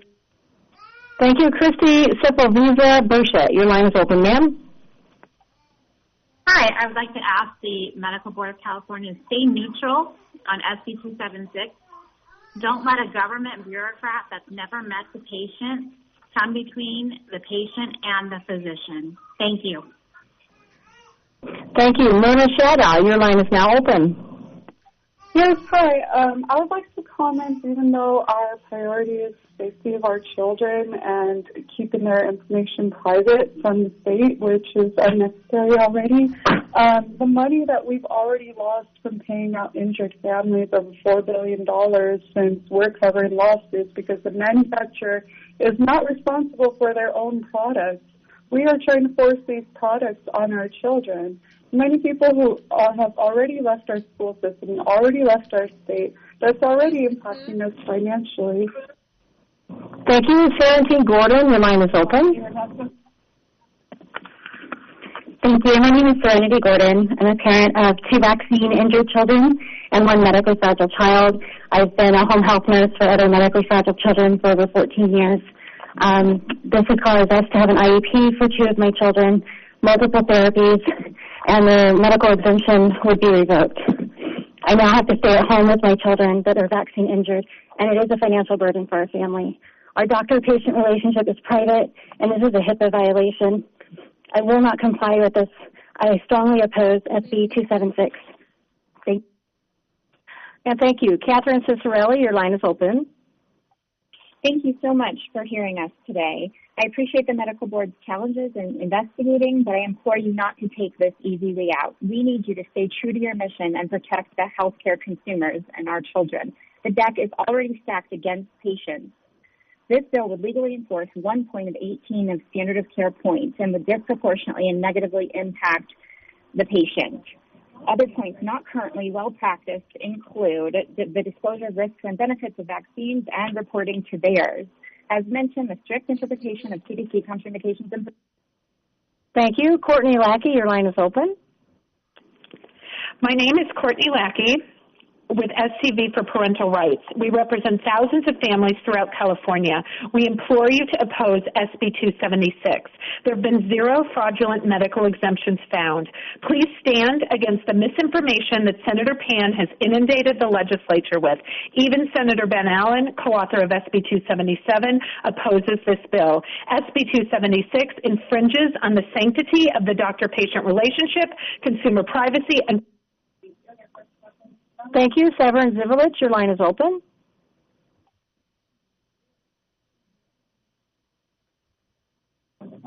Severin Zivelich, please check your mute button. Your line is open. Yeah, thank you. I'm Severin Zivelich. I'm a PhD neuroscientist, and I oppose the current bill. Please move to the professionals and family members that have spoken previously. You are our only hope at this point. Thank you. Thank you. Our next from Lori James. Your line is open, ma'am. Yes. I would just like to say that in actuality, this is most definitely a deep violation of the private and confidential doctor-patient relationship that we all respect and hold dear. And in my opinion, the state of California has no right to interfere with this relationship in making medical decisions in any way for us regarding any medical issue, nor is there a need to impose this on us. I implore you not to support this proposed legislation that has unfortunately and suddenly come before us. Thank you. Shannon Primer, your line is open, ma'am. Hi, I represent many families across SoCal and military families across the country who are stationed in our state and could be stationed here. The CDC acknowledges that it does not determine medical exemptions, that doctors do, not a public official. We're asking you to do the same. You are the final decision on if a doctor is creating fraud. We want the medical professionals to make the decision as doctors, not a public official, who has no medical history or relationship with our families. Do not support this bill. Thank you. Shauna Campbell, your line is open.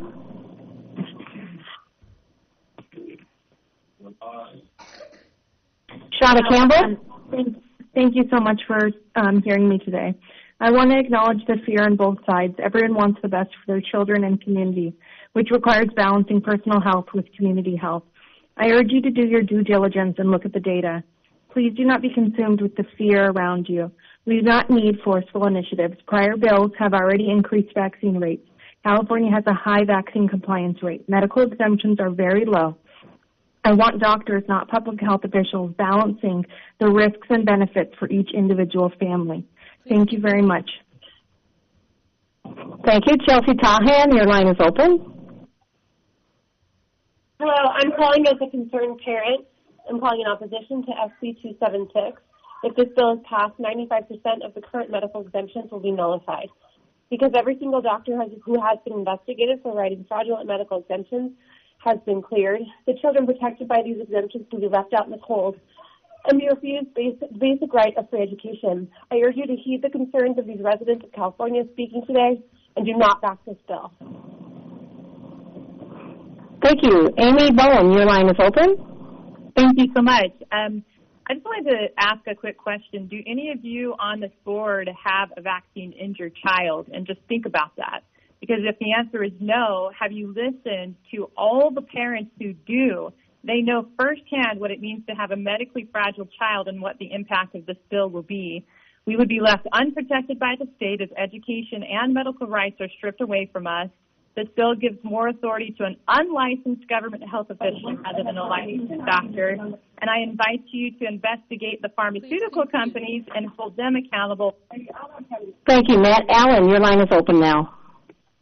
Yes, I urge the board to move in opposition of SB 276. Do not allow California to violate my privacy rights protected by HIPAA. I also had a negative reaction to penicillin, and I was told by my doctor, don't ever take that again. My son had a negative reaction to a vaccine, and now he's being told that he has to continue taking them if this were to pass. I urge the board to support the autonomy of the doctors that they certify themselves, and to use the term fraud as a reason to start the... Thank you. Frank Sire, your line is open. Why would the medical board support a bill that creates an adversarial relationship between the board and its members? Why support a bill for which a proper cost analysis and impact on medical legislation has not been fully vetted? Why would the board support a bill that defines the role of a physician in the care of their patients, physicians that your peers and rely you to be an honest partner in supporting them and providing care for their patients?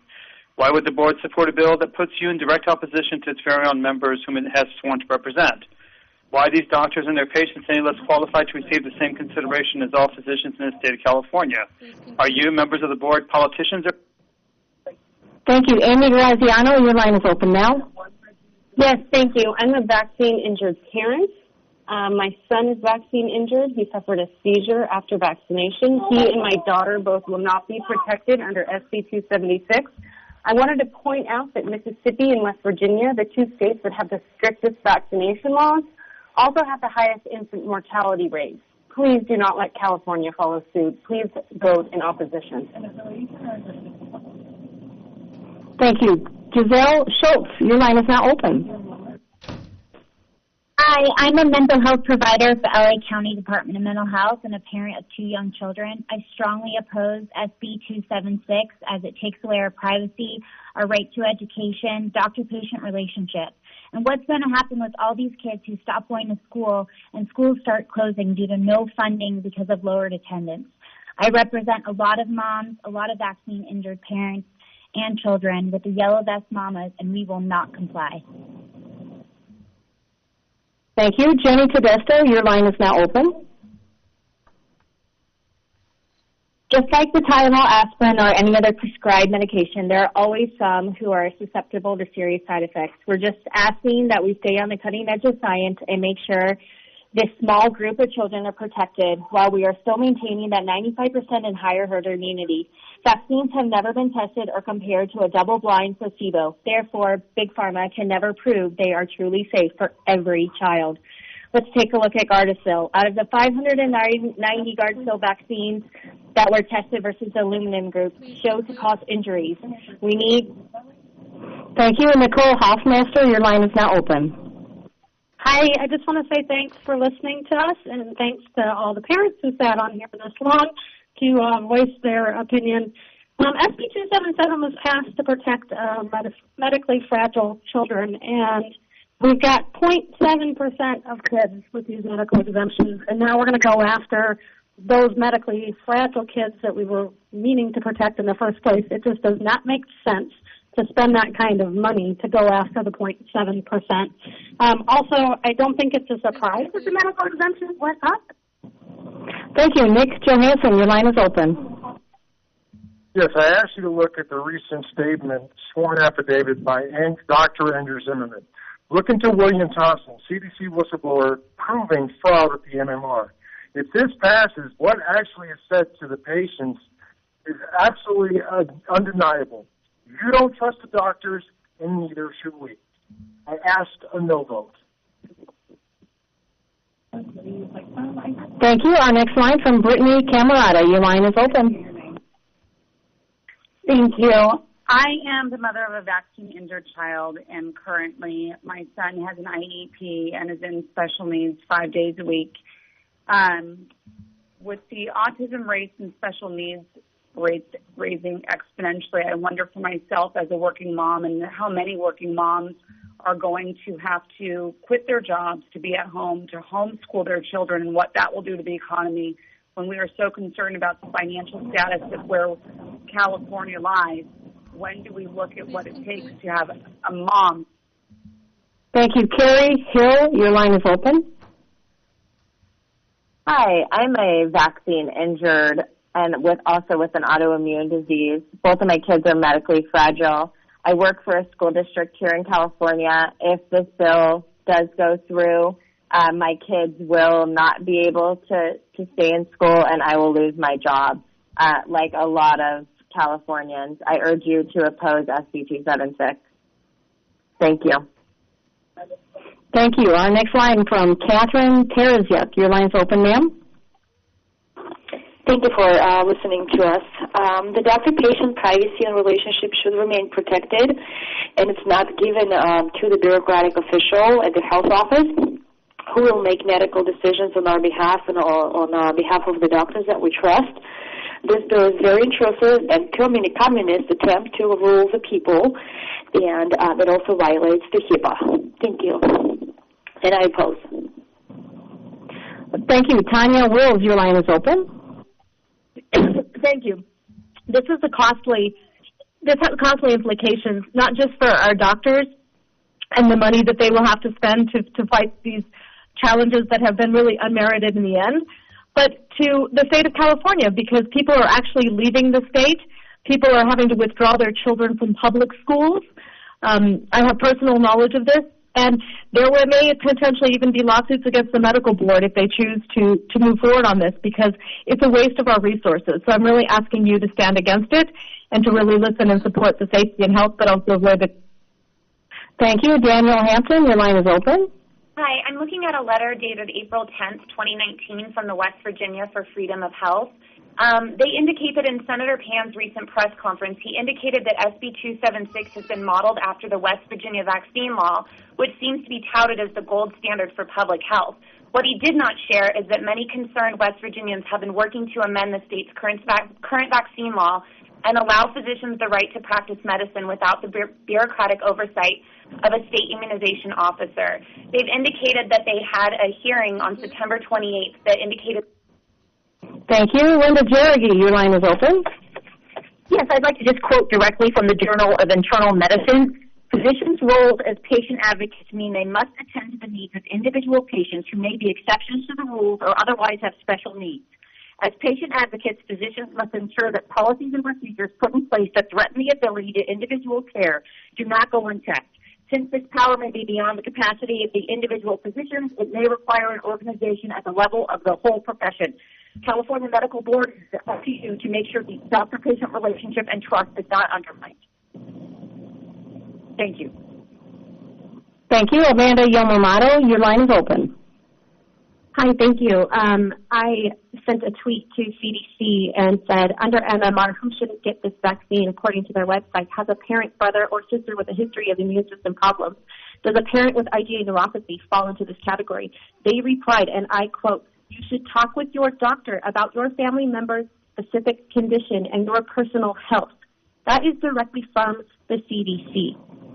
The CDC also states that their contraindications and precautions are just guidelines. They are not written in stone, and it is up to the doctor to take into account the entire history and medical well-being of their patient.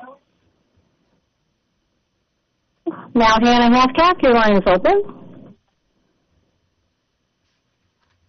Hi, I'm a concerned parent. This bill would void my daughter's medical exemption due to the way it is worded. I had an extremely difficult time finding a doctor willing to write a medical exemption for her to begin with, despite having a family history of vaccine reactions. I would also like to point out that if we allow the government, not our doctors, to dictate just one medical decision, this could become a very slippery slope. Don't you trust your doctors? I urge you not to support SB 276. Please protect this very small percentage of California's medically fragile children. Thank you. Thank you. Sarah Lopez, your line is open. Yes, hi. Good afternoon. I just wanted to thank you all for listening to us.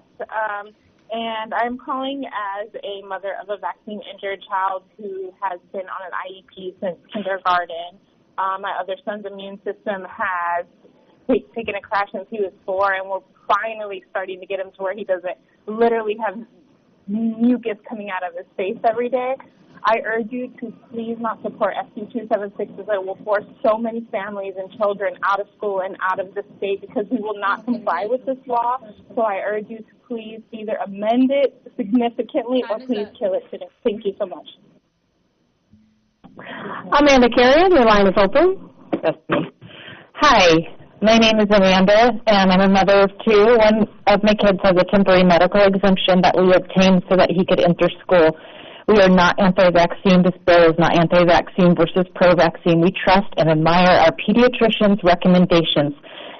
You need to keep exemptions in the hands of the physicians and not a state worker who has no right to determine if my son should be denied or approved for his exemption. Do no harm. I urge you to vote no and oppose this bill. Thank you. Thank you. Amy Coburn, your line is open. Please read my letter in its entirety before voting on this agenda item. I communicated directly with the CDC regarding language in this bill. A medical doctor at the CDC informed me. CDC does not determine medical exemptions. We define contraindications. It is the medical provider's prerogative to determine whether the list of conditions can be broader to define medical exemptions. I strongly urge the board to oppose SB 276 as it is destructive to the physician-patient relationship, inappropriately utilizes CDC guidelines intended for use by the physician, and seeks... Thank you. Kristen Castro, your line is open. Hi. My daughter nearly lost her life to infantile spasms after routine vaccines. If this bill passes, her medical exemption would be revoked due to the narrow CDC guidelines, as well as her siblings due to our family history. If you are a parent, I ask, would you roll the dice on your other children, knowing you witnessed one almost suffer and die? We must protect the doctor-patient relationship, and I strongly ask that you oppose this bill and not support any future amendments that will risk these children's lives. Thank you. Thank you. Alyssa Song, your line is open. Hi, can you hear me? Yes. Hi, my name is Dr. Elisa Song, and I'm a California licensed board-certified private practice pediatrician.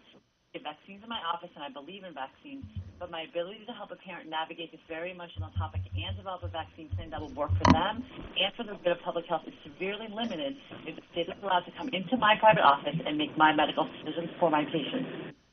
This bill is a slippery slope in taking away physicians' clinical judgment and medical decision-making power. Strongly opposed SB 276. Thank you. Kathy King, your line is now open. Hi, hopefully you've heard enough to say no. I oppose SB 276. I am an RN. Nothing in this bill falls under evidence-based practice and do no harm. There's nothing right about it. Hopefully the medical board does the right thing. It will create a huge distrust of the medical profession if the board does not oppose SB 276. Looking forward to being able to trust and follow you guys. Thank you. Thank you. Our next is from Kristen Mulchin. Your line is open. Kristen Mulchin. Hi. Thank you so much for taking our call today. I'm a mother and lifelong resident of California. This child has a medical exemption and would not qualify for one under the proposed bill. And I'd like to remind the medical board that the majority of children who have medical exemptions have been vaccinated before. It's not like they're the part of this huge unpopulated vaccination. They're the immunocompromised ones who have paid the ultimate price and now need to be protected and deserve that protection. And I'd like them to take a firm stance against SB 276. Thank you. Thank you. Now, Tony DeMattias, your line is open. Yes, hi. I am a mother, and I strongly oppose SB 276. It goes against people's right and freedom of choice. We should be able to decide with our doctors and physicians what's right for our children. It's not fair for them to be taken out and to not have the experience of school, the education that other children have. Non-vaccinated children or children that have a vaccine injury and no longer will have these medical exemptions are putting far more people in harm than the 0.7% of medical exemptions right now. I strongly, strongly oppose SB 276. Thank you for listening today. Thank you. Our next line is from Christine Landers. Your line is open. Hi, I'm a homeschooling mother of 3 who is appalled by the lack of testing required for vaccines. Please oppose SB 276 and allow parents to have informed consent. This bill would set catastrophic precedent for our state and the nation in regards to medical freedom and equal access to care. I urge the board to have the integrity to protect our youth and to not be swayed like politicians by money from the pharmaceutical industry. Think of your family. Think of your children. Thank you for your time and for taking a no position. Thank you. Our next is from Christina Hildebrand. Your line is open. Sorry, I was on mute. Hi, this is Christina Hildebrand from A Voice for Choice Advocacy. I would ask the medical board, please, before you vote on this today, to ask yourselves how many doctors have been infringed upon and how many have you not been able to subpoena the records from. There are 140,000 licensed physicians in the state of California, and you are going after only a few.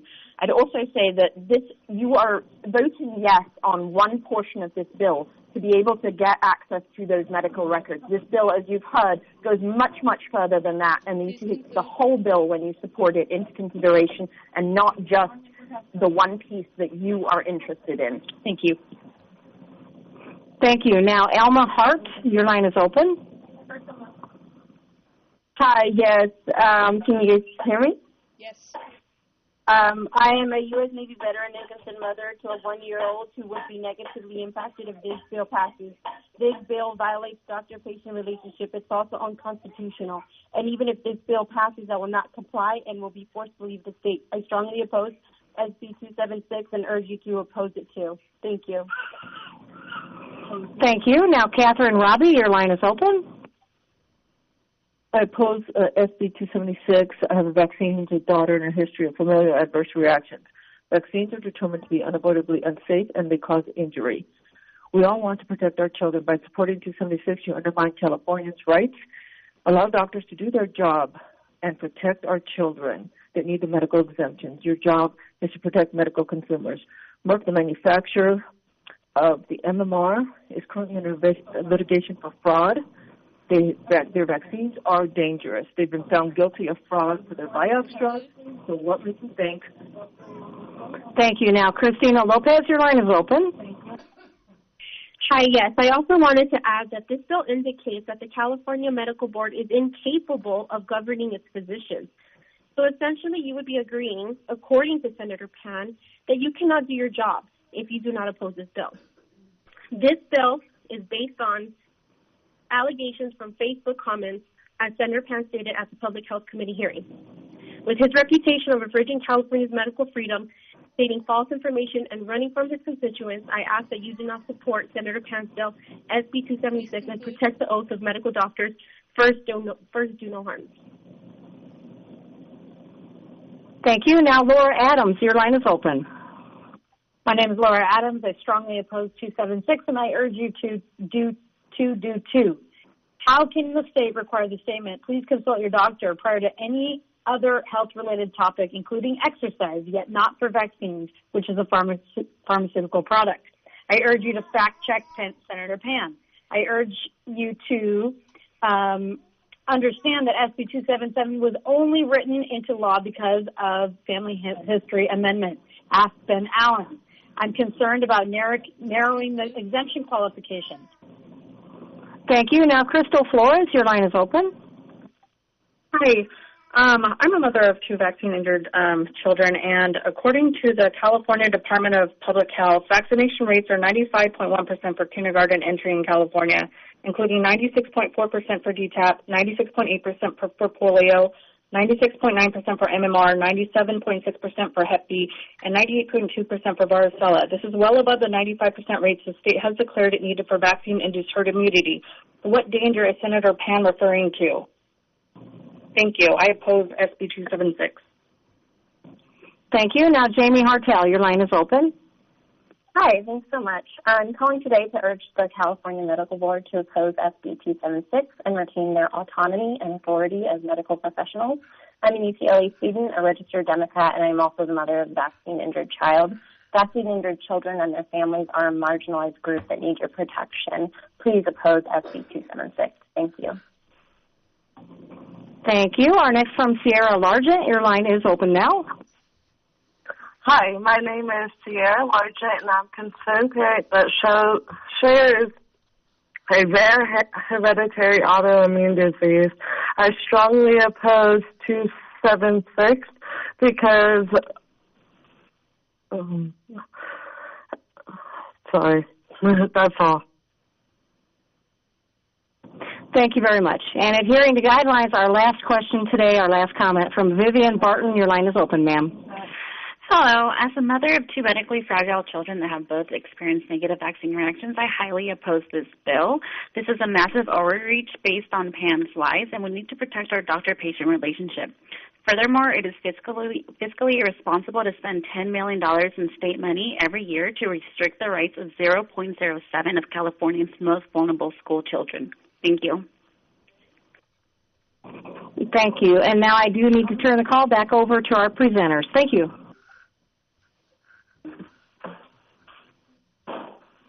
Okay, so we have a support position on SB 276. We have a second.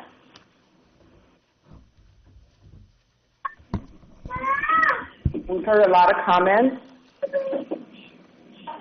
Do any of the members have any comments before we go to the roll call? Denise, this is Randy, Inglewood. Hear me? Yes. I withdraw my second, reconsidering.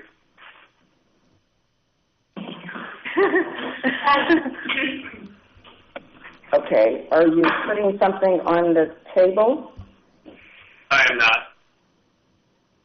Does anyone else, do you have a second from someone else? This is Lori. I have some feedback. Based on the public comment, I'm of the opinion that I think we need an amendment, and so I'd be open to supporting with an amendment and open to dialogue with the board in terms of what could be a viable amendment that finds some middle ground. Do we have any board members that have recommendations for an amendment to SB 276?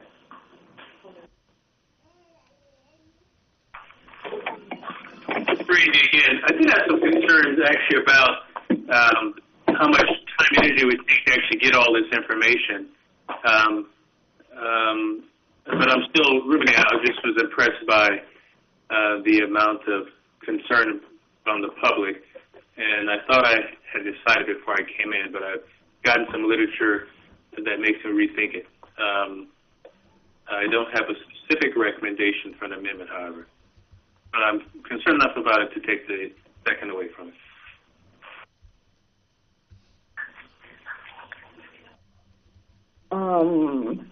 Do we have any comments from any other members? Do we have a second to what's on the table, which is a support position? Or do we have recommended language for an amendment? This is David. I would also supporting if amended, and the amendment would go to looking again at the narrowing of reasons for an exemption that's apparently in the current bill. Okay. This is Lori. With respect to an amendment, I felt that the public brought up, different viewpoints about vaccine injuries, previous history, family history, and perhaps genetic predisposition supported by genetic testing. I don't know if those are some terms we could put in there so that it's not just limited to CDC guidelines alone. Yes. Okay. Hi, this is Michelle Bolot, and I will echo Dr. Hawkins' point of view. I'm most concerned of the statement or the reporting to the health officer, the removal of the physician and doctor relationship. I also would like to see more information on epigenetics. There are definite areas within communities of color that are concerned about these issues, and I think that the public raised some very important things. Very important. The CDC does provide guidelines, and for those that are physicians in the group, you're very well aware that it's the pediatricians, the family physicians, that are providing a large majority of these vaccines to children. And I would be looking to our research scientists, to those areas that are going to be informing us of what we can call the true north. And if the true north are those things and those issues that, even if when you look at a family history and you look at epigenetics, where is that information? And again, where is that true north? So, you know, I having been in public health for a long time, I am a huge supporter of vaccines. I believe in vaccines. I understand the issues of herd immunity. But the issues that were raised here are concerning enough for a deeper dive. And I think that I would like to see a broader discussion, and I would support I would want to see things amended here, and I don't unfortunately have a list to be able to give you for that. But it is there are some concerns that are definitely raised here that I think are worth exploring. Thank you. Are there any members that have any other comments? This is Dr. Yip. It's just that listening to the public reading the literature, there will be so many amendments as if, you know, I'm not sure we can just go into support it because there's so many amendment changes. For example, the physician still need to be drive as well as getting informed consent and educate the parents or guardian whether vaccination is suitable for the children. And second, I do have concern with having a state officer to do the exemption, not knowing who they are, how they're trained, and how broad the spectrum they look at it. For example, CDC guidelines are so restricted as the bill put on the paper. And the other issue is also the data collected that the school can access who are the children that are exempt, etc. And that, again, I think need to be really carefully worked out because those can be leaked out in patient privacy. I think we do want to have the authority to subpoena medical record. As right now, we do have problem. We read story that some schools suspect certain physicians are writing a lot of exemptions with no good cause. And our hands are tied because we cannot get those records. I think the future bill should look into the direction how the medical board, based on certain circumstances, has the authority and power to subpoena record if we think the physician abused those exemptions, rather than blanket have a state officers or officers locally to give the exemption. So I'm not sure how many amendments you make in order to have this bill so-called support the amendment. You pretty much like change the whole bill. So. Are there any other members with comments? Denise, I think you got a support, no second. You got multiple board members talked about some kind of amendment, and one board member talked about we don't know what the amendments are. I just want to point out where we are. So I was wondering if it is that way, why not take a neutral position for the board, because nobody is there to oppose.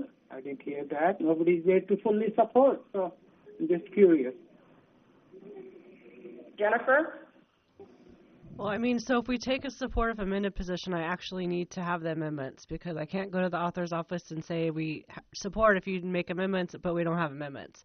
And so, I mean, our options, like I think you just went over them, it's either you support, we have amendments, so we take support if amended, neutral, I mean, I guess that's an option, or I don't think we're at the point of opposing, but I mean, Dr. Yip brought up some things that just the premise of the bill, and so, I mean, we can't support if amend if we don't agree with the premise of the bill. So, what do you think, Kim? Or Ms. Kirkmeyer? Again, it sounds like from the discussion that's happening that I believe that individuals believe that the CDC guidelines are too narrow, is what I'm hearing from most members. So we could go back and support if amend to include some other options for outside of the CDC guidelines. I heard a couple suggestions for that. That might be something that you want to entertain. Can we make a motion that we support the idea of vaccination and we support the idea of this bill, but we have reservations about the Department of Public Health involvement, and we have reservations about the exemption? Well, again, as Jennifer said, I think we really need specific amendments, so that'll be hard to do unless you just supported it in concept with the medical board section of it. So you really do need specific amendments that we could give to Dr. Pan's office, the author's office, to make the changes. This is David. I would second Dr. Gadanagev's motion to take a neutral position, and I'd add that we form a committee to consider amendments. Okay, so since there was no second on the first motion, if I'm not hearing any on a support, since Dr. Hawkins withdrew his, then we would move to that motion would fall away, and then we would move to Dr. Gonadev. I didn't hear you make a motion, but is that your motion to move? No, I have yes, so I'm just giving ideas because otherwise I would have said I make a motion, so I haven't done that yet. So you have, just for the board discussion, there are two things. One, we can take a neutral, this just ideas, and the second one is support in concept, especially what is pertains to medical board, to medical records, which we always support anyway. The rest, I think where we are stuck, it looks like, is the narrowness of the exemptions in the CDC guidelines. And we don't have what the amendment could be, how we can change it. So that means we can't make a motion to support if amended. So we have two options. I just want to hear about either support the concept or take a neutral position. That's what I think, and I'll be allowed to hear the other people's opinion before any motion comes up. This is David again. I would move that we support in concept. And again, is that support in concept for the portions allowing the medical board to obtain the records, and support in concept I'm trying to look at this, the issues in the bill with the exceptions of the CDC guidelines being too narrow, and what was the other issue? Sorry, I'm just looking. And the CDPH review? So we support the concept of the CDPH review? I mean, because I've heard some concerns with that, so I just want to be clear. They're not supporting that part of it. That's what they have problems with. Right. CDPH review? Right. This is Lori. What timeline are we working against in terms of giving a position? I mean, so we're in, let's see, almost June, and so now everything's starting to go through the second house, and so our next board meeting, though, isn't until the beginning of August, and that's only basically 1 month left of session, right? And so that basically gives me time to get a letter to the governor's office if we take a different position there when the bill goes to them. So it's not going to give me, I mean, I can still continue to work with the author's office, but I have to be clear on like what we're supporting the concept of, because when I go to hearing to testify, I need to be able to clearly say what concepts we're supporting. So, I mean, I think all the board members agree you support the concept of getting us the information we need to be able to do our investigations, but. And it sounded like there was support in review of those exemptions. You're just not certain of the appropriate party to do that. Exactly. Right. That's correct, yeah. Mm-hmm.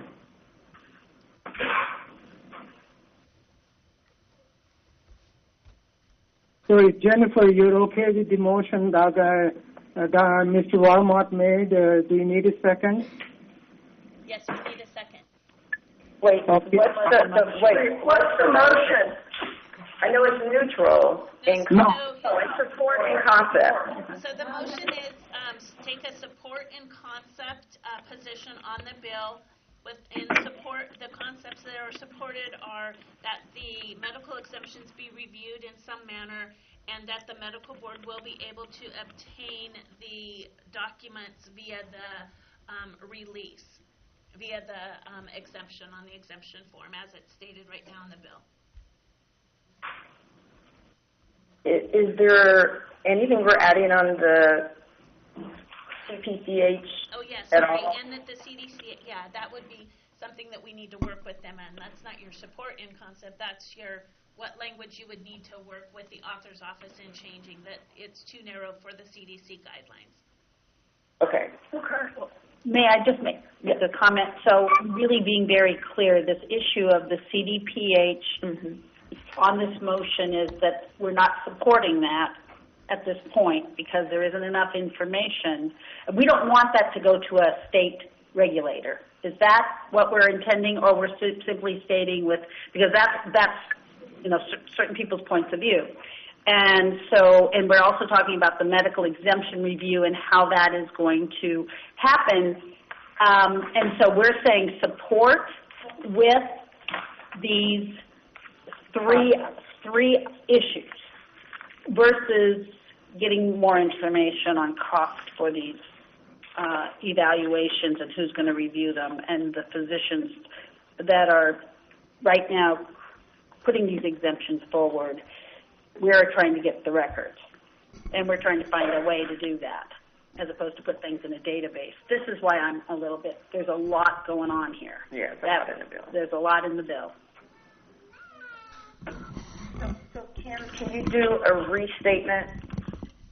Yes. So from what I had heard earlier, the issue with the medical exemption review was that you didn't want it to be the California Department of Public Health, or you had some concerns with that. So it would be going back and looking at that area of it.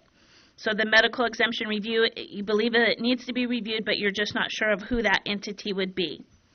Then the second thing is that the CDC guidelines are too narrow, and so you would want some broadening of what that information would look like. And then the issue of the medical board being able to obtain the medical records, you want the medical board to be able to get those medical records, which will be on the form as it's currently indicated. And I think that's everything that's covered. Dr. I'd like them to really work on the detail of how to implement and protect those data, because we don't want a kid who's legitimately exempted and potentially be discriminated by school, because some school may find out they're exempt for a reason they don't want to be in the school. So I think we should give very serious thought about how they can get data, but how do they use it, how do they safeguard that. So thank you. Okay, so when I write the support and concept letter, I'm basically going to say what we support, but if I don't have exact amendments, I can't work out all these details. For a bill, you have to have a governmental entity. You can't require a non-governmental entity to do something. So those are things that we'd probably have to talk about at our next board meeting. So basically my letter would say, here's the concepts we support, and we'll work with the author's office on the other things. So I'm not going to bring up all these issues as concerns, because if we bring them up as a concern, we have to bring up a solution with it. So I can say the concepts that we support, which what I'm hearing is that the medical exemption be reviewed and that the medical board obtain the records so we can do our investigations. And then we would have to come, at the next meeting, talk about possible alternatives for the other things. Just to be clear, so you know how my letter is going to be drafted. Jennifer, I agree with you. I think the only things we should be supporting is which we are very clear about. Right. We're not clear what the amendments are. We're not clear what the role of CDPH is. So I think we should support what the concept with that, and then we'll take up at the next in-person board meeting whatever happens. Okay, so we have this support and concept with our additional language. We have that as a motion. Do we have a second? Second. Okay. Dr. Grananajev, second. Ms. Kramer, can we call the roll? Yes. Dr. Barat? What was that? I'm sorry, what? A. Nay? Is that nay, Dr. Bullock? No. Yes, no, sorry. Thank you, sorry. Ms. Friedman? I'm sorry, this is Lori. Can you repeat that one more time, what the motion is? So it's a support in concept, supporting the support for medical board to be able to get the records, so it would be on the exemption form to release the medical records, and support a medical exemption review, however, by some entity at that point.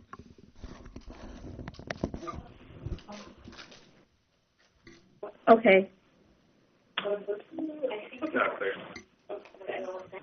So should I start over with Dr. Bullock? Just continue. Okay. Ms. Friedman? Yes. Dr. Gananadev? Yes. Dr. Hawkins? Yes. Ms. Lawson? Oh, that's right. She left. I apologize. Ms. Lubiano? Yes. Mr. Warmoth? Aye. Dr. Yip? No. Ms. Pines? Abstain. The motion passes.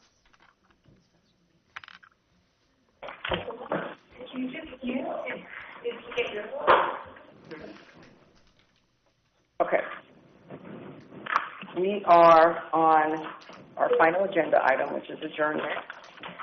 We no longer have any business meetings, so I want to thank everybody for coming.